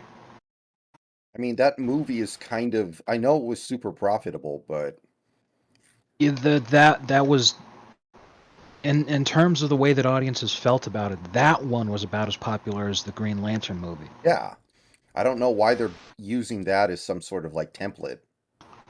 This is also very upsetting to me. Is that it looks like they're just going with 4 people in the squad for this game: is Deadshot, Harley Quinn, Captain Boomerang, and King Shark. Captain Boomerang, like you hear his name, you think that he should be a joke of a character Yeah. because that sounds like a joke of a character name. Problem is, Captain Boomerang's like really fucking serious. He's like one of the most menacing Flash villains, and he's like a hardcore fucking murderous mercenary. I Mhm. love the fucking guy, and they made him comic relief in this game. Plus, and I think this might be another reason why people seem to be upset with it so far, they're basically rehashing the Injustice 2 storyline, which is that the name of the game is Suicide Squad Kill the Justice League, and you're tasked with the mission of literally fighting the Justice League because they've been brainwashed by Brainiac, who's trying to take over the planet.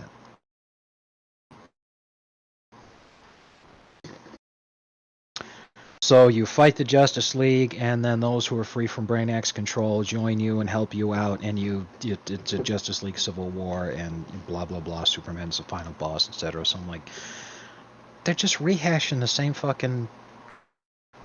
Not only that, but since these are the Arkham guys, this is taking place in the Arkham universe. They say the game takes place 5 years after Arkham Knight.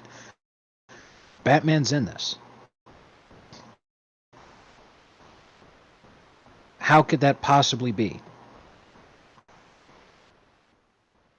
Like now you've written yourself into a hole where people are going to be like, why is Batman in this game? And you're not going to explain it in any satisfying way.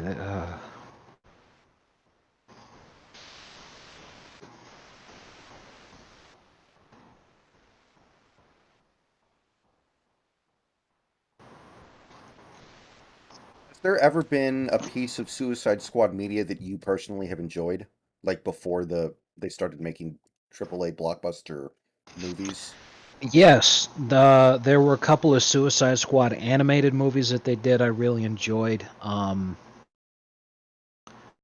I can't remember the name of them, and to be honest with you, I don't want to look for it right now because it's going to take a long time to find the shit that's actually good. And it, it's a lot like when you're trying to find something positive about Trump that was written in like 2016. It's almost impossible to find because you're gonna have to sit through page after page after page after page of batshit insane fucking I hate Trump car part written bullshit, and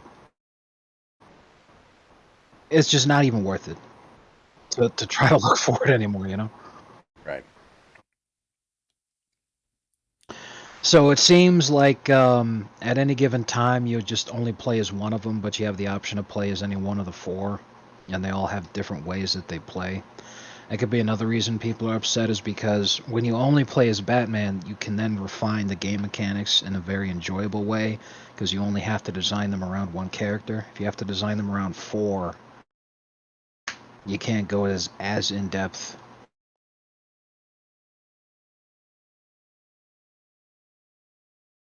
It's apparently a co-op game like I'm sorry, Gotham Knights was. Hopefully it's better than that at least, but it needs to also be good. I'm I'm not thinking that it's going to be multiplayer. I don't think it's going to be.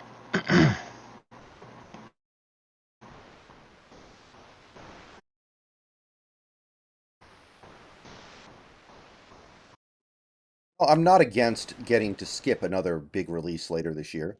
Gives me more time with the releases that I do play. Ah, the only people who are this, I think the game's going to sell well. This is one reason why. This is Kevin Conroy's final appearance as Batman.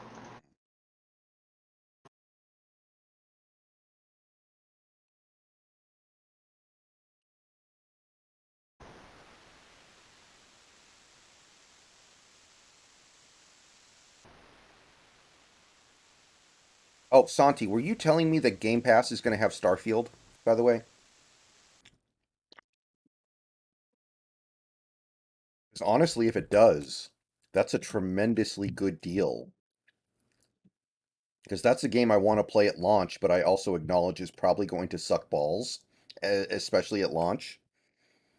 So not having to pay for it is really nice.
Yeah, Santi, I think I'm pretty well bought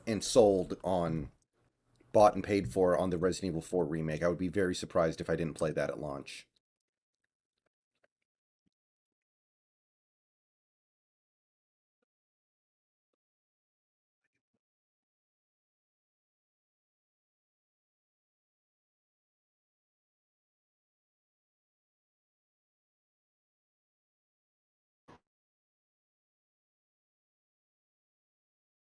Not when's it supposed to come out?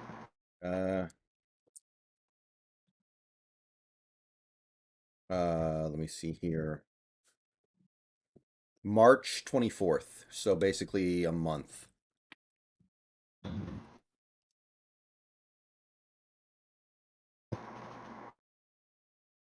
Be very surprised if I wasn't playing it day one.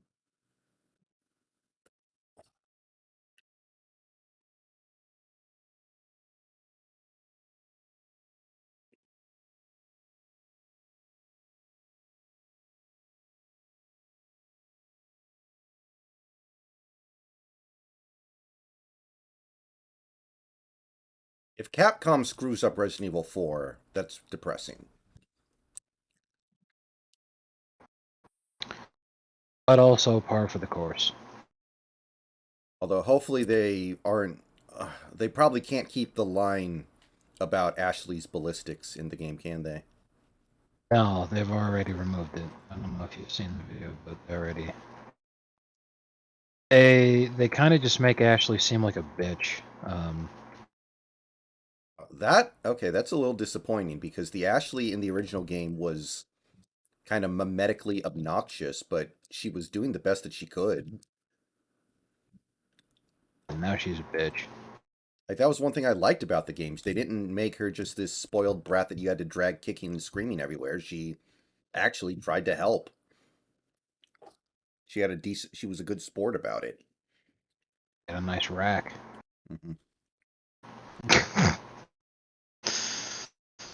I don't know what the hell she was thinking, getting kidnapped wearing such a short skirt. Everything ends up being better later on when she wears that suit of evil armor, and then she's Yeah, the suit of armor is hilarious. Literally invincible. enemies try to pick her up, and then like they go through the animation, but as soon as like the animation of picking her up is finished, they instantly drop her and fall down. Hmm. That shit was great.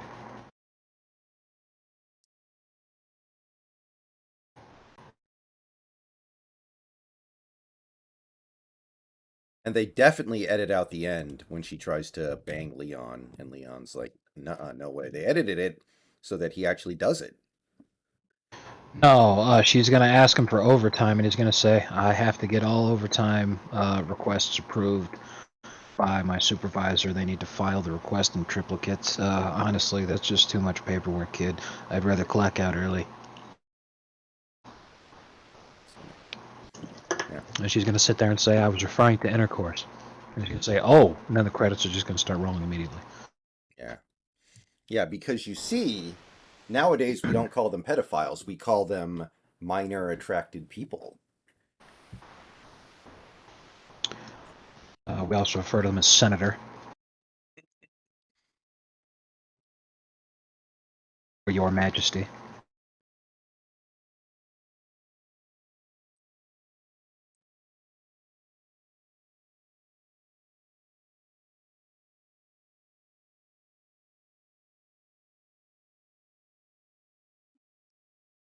I didn't know they equipped the president's daughter with ballistics. And her breasts aren't even that big, which made it better somehow. I'll bet in this version they make them even I smaller. think it's because the average. Matter of fact, let me check something.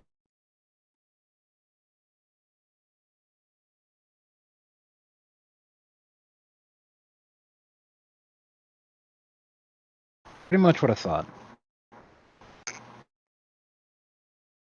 The average cup size in America is 34 double D, which is pretty hefty.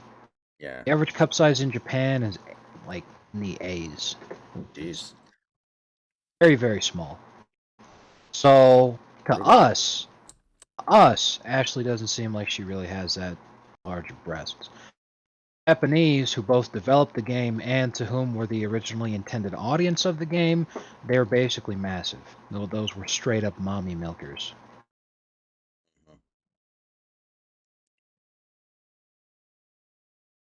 All depends on your perspective.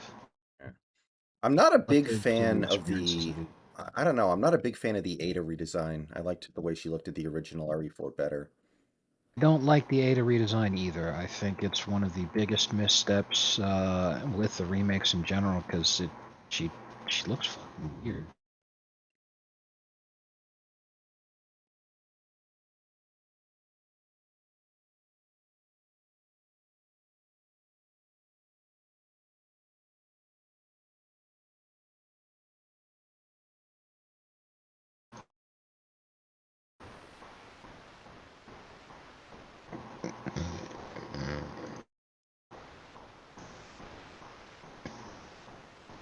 Like I'm looking at a picture of it right now. Instead of it being that great red dress that she wore in the original, now it looks like a turtleneck sweater that she's wearing. I don't know what the hell's going on there. Well, Leon's Very coming strange. quick. Put on as many layers as possible. Pretty much.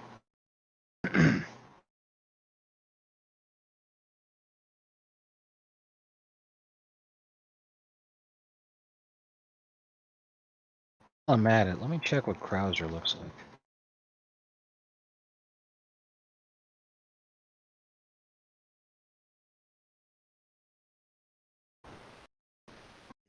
What the hell is wrong with his face? Oh my god, what's wrong with your face? Yeah, pretty much.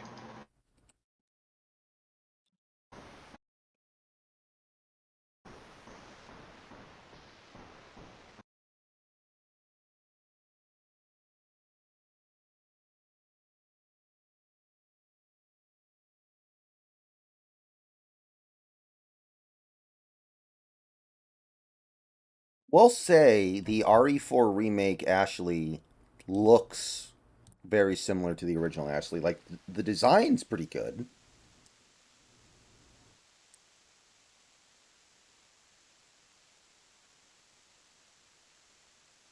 Oh, cool. Actually gave you a parrying ability in the remake. Parrying? Oh, parry. Okay, like Dark Souls.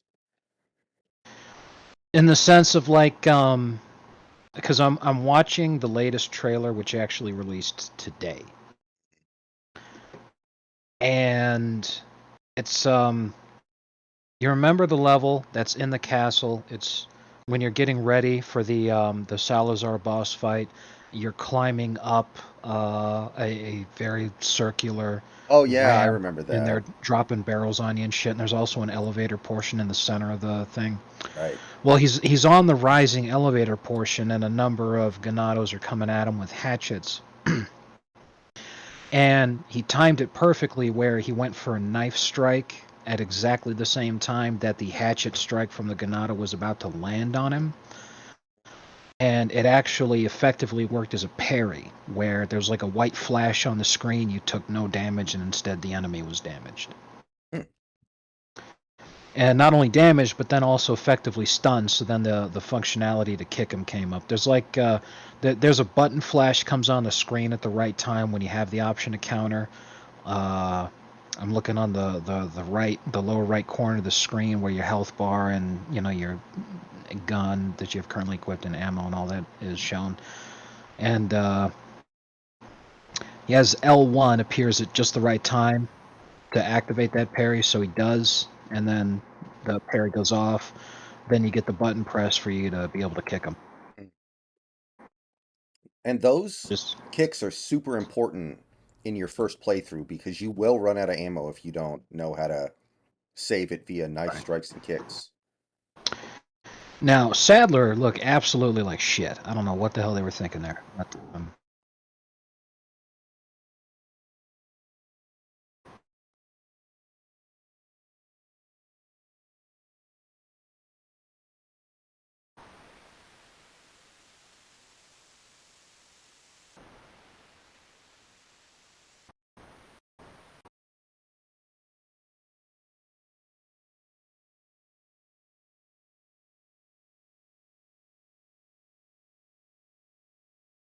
Not look as intimidating as he did in the original. That's kind of disappointing. Hope they let it be a little bit campy. I hope they don't take it super serially. It was actually one of the reasons I like Krauser more than any other villain is because he was the only one that wasn't campy. I just feel like Resident Evil's better when they let it be a little bit goofy.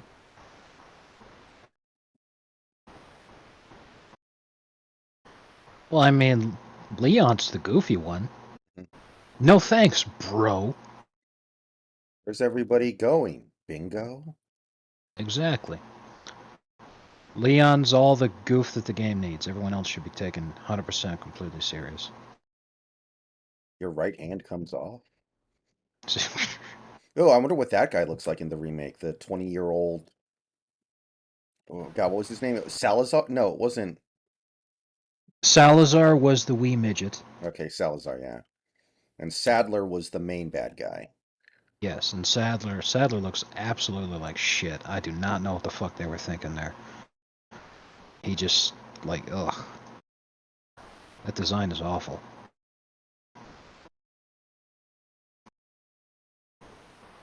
I like the Garrador. That's a nice fucking design. Oh, is that the one that's blind and only charges when you make a noise? Or Yes, yeah. From what I'm seeing so far, the enemies look fantastic. The bosses look like shit. Like the actual named characters you have conversations with who appear in cutscenes, they really fucked up the way that those characters are presented. However, the regular enemies look fantastic. Garrador looks fantastic. El Gigante looks fantastic. I'm sure. Fuck, what was the name of it? The bodyguard guy for Salazar. oh, the right. Oh, not the right hand. The shit, I can't remember his name. Verdugo. There you go. Verdugo, which is Spanish for executioner. Yeah, Verdugo. Generally speaking, Resident Evil 4 is not a scary game, but the chainsaw ladies are like genuinely terrifying. So I hope they pull those off well in the remake. Oh, the flying bug creatures that can camouflage themselves. That was pretty fucking cool too.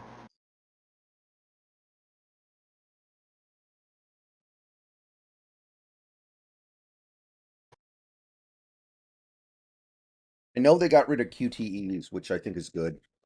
QTEs have no place in modern gaming, I don't think. There's a playable demo coming soon. Maybe I'll stream that.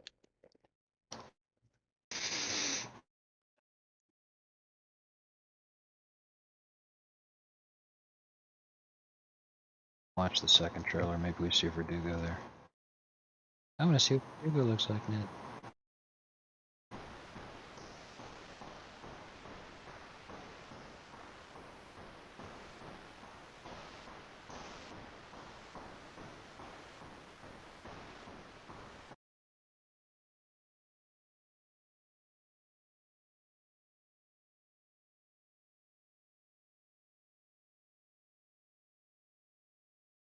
Thief looks pretty good, except for the fact that they gave him a hat. That looks kind of strange. What kind of hat is it? Uni- Unironically, they gave him a hat. Let me fucking see what I can find.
Oh, cool.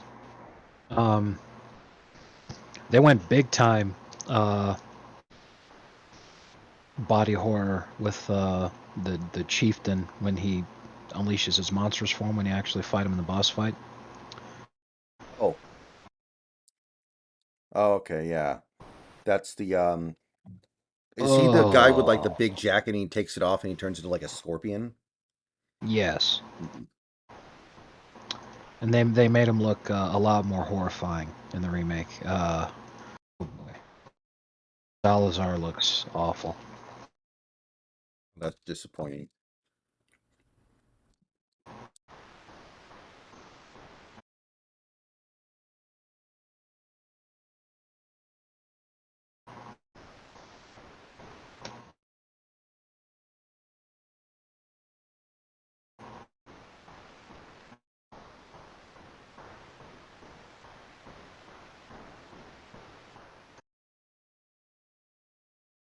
Like I said, the enemies that you fight look absolutely great. The cutscenes, characters that talk, I really hate their redesigns.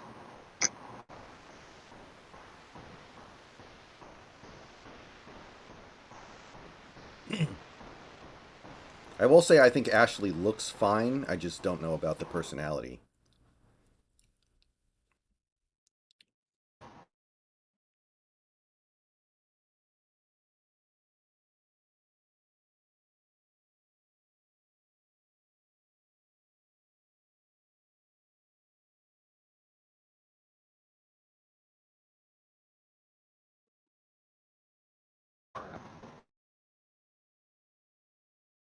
Okay.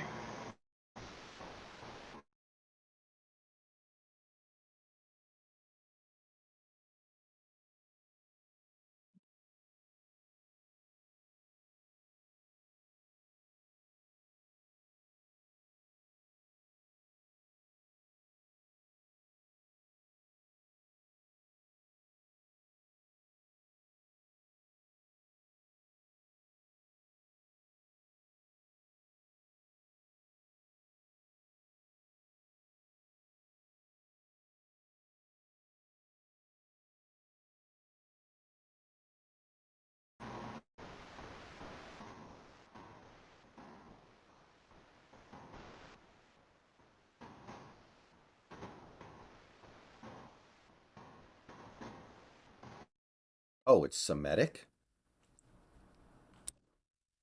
Yes.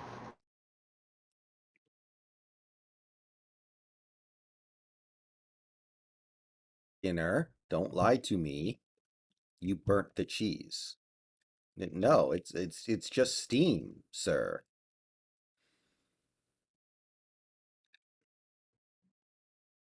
I'm steaming the cheese. It helps bring all the flavors out. Skinner. It's ruined. Our art is fast. Fast.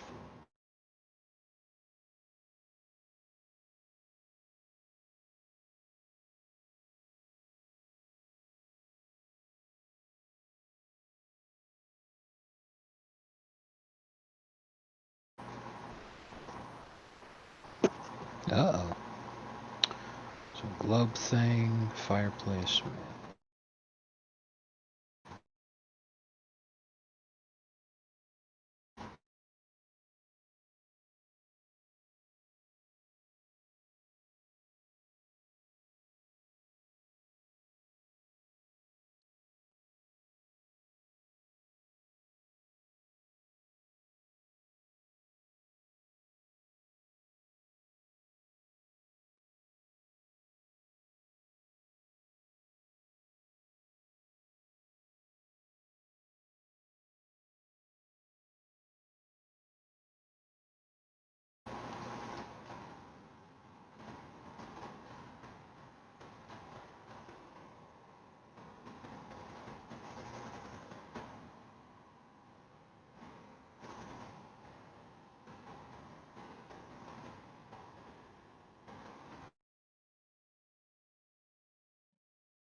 fireplace, bookcase shelf.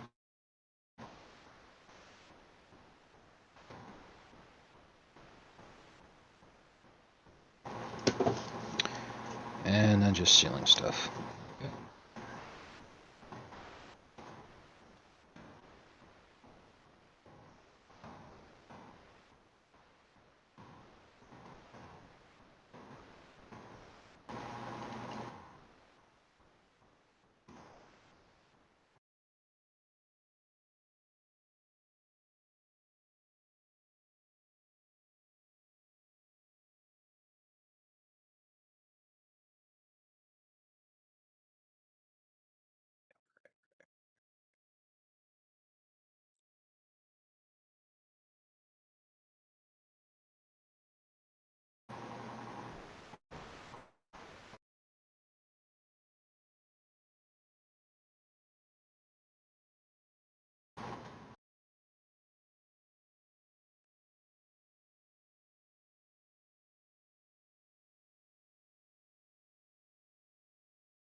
When I realized, when my dad was my age, he already had all of his kids, and my dad was, let's see here, 36, so pretty much 4 years from now for me, he was already a homeowner, and he purchased the house that we still have to this day.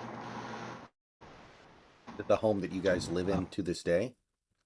yes. Hmm. Well, I mean, a little bit easier for him. Well, still makes you feel fucking worthless.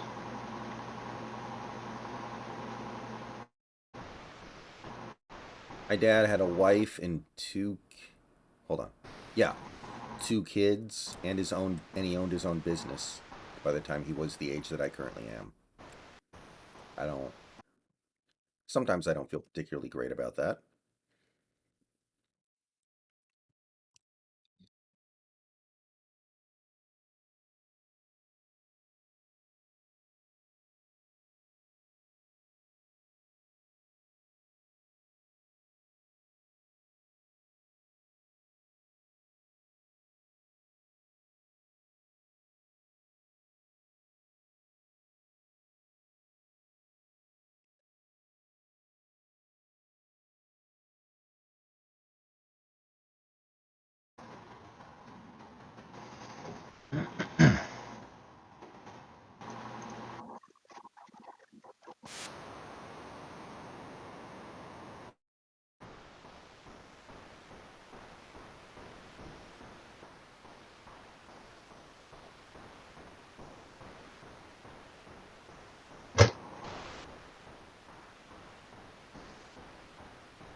Almost done. Yes.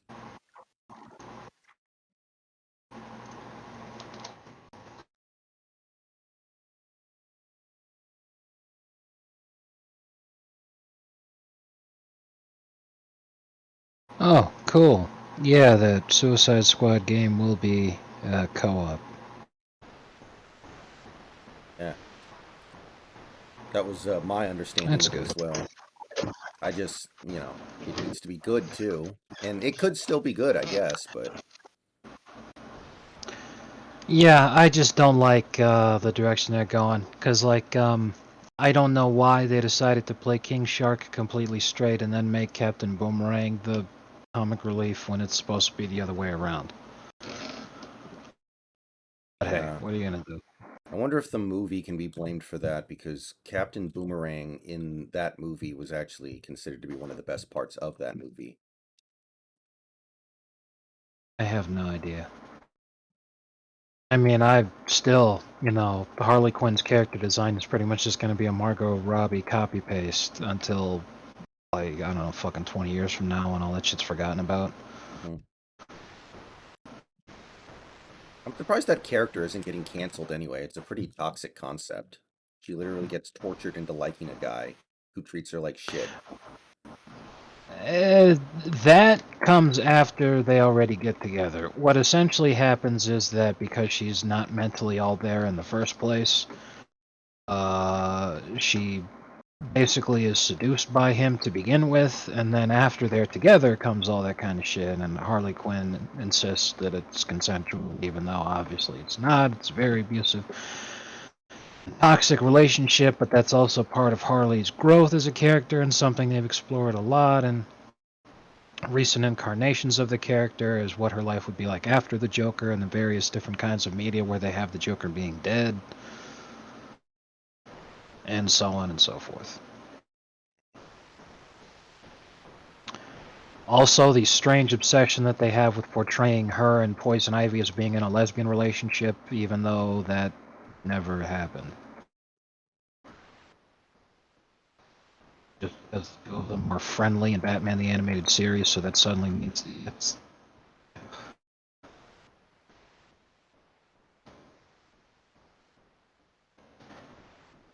I mean, it's just as fucking retarded as insisting that they make characters who weren't gay into being gay.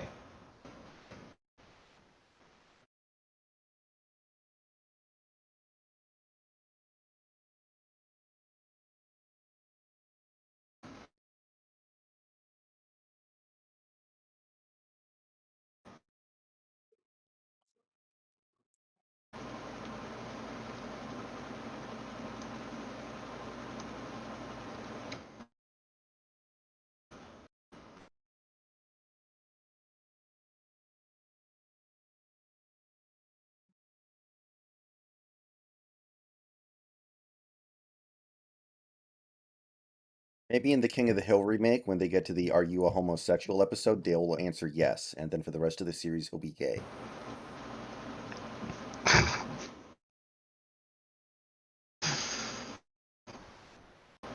It'll be the response from like the weird fucking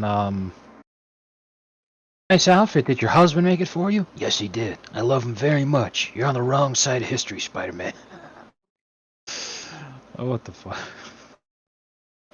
Are you a homosexual?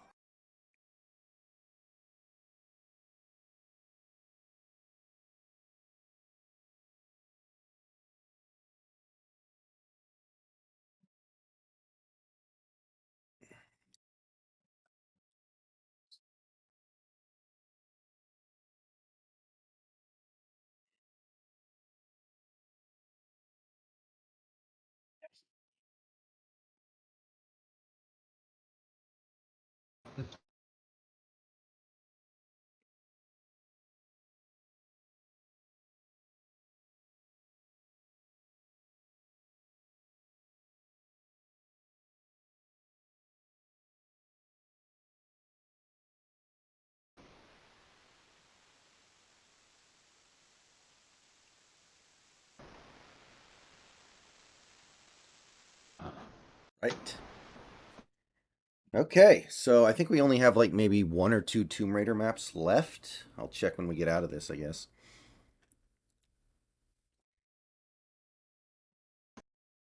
Oh, no, that was actually all of them. All right. So that is the Tomb Raider DLC pack. I don't like calling it DLC because it implies that you had to pay for it when you didn't. But yeah, that is the Tomb Raider DLC pack. Oh, Pretty that good. was that was the last one. We're done. Yeah. Now the only thing we have left is the train from the specials. I mean the Okay. career special bonus jobs, the steam locomotive. All right, guys. So thanks for coming out. Thanks for hanging out. I will see you guys in the morning.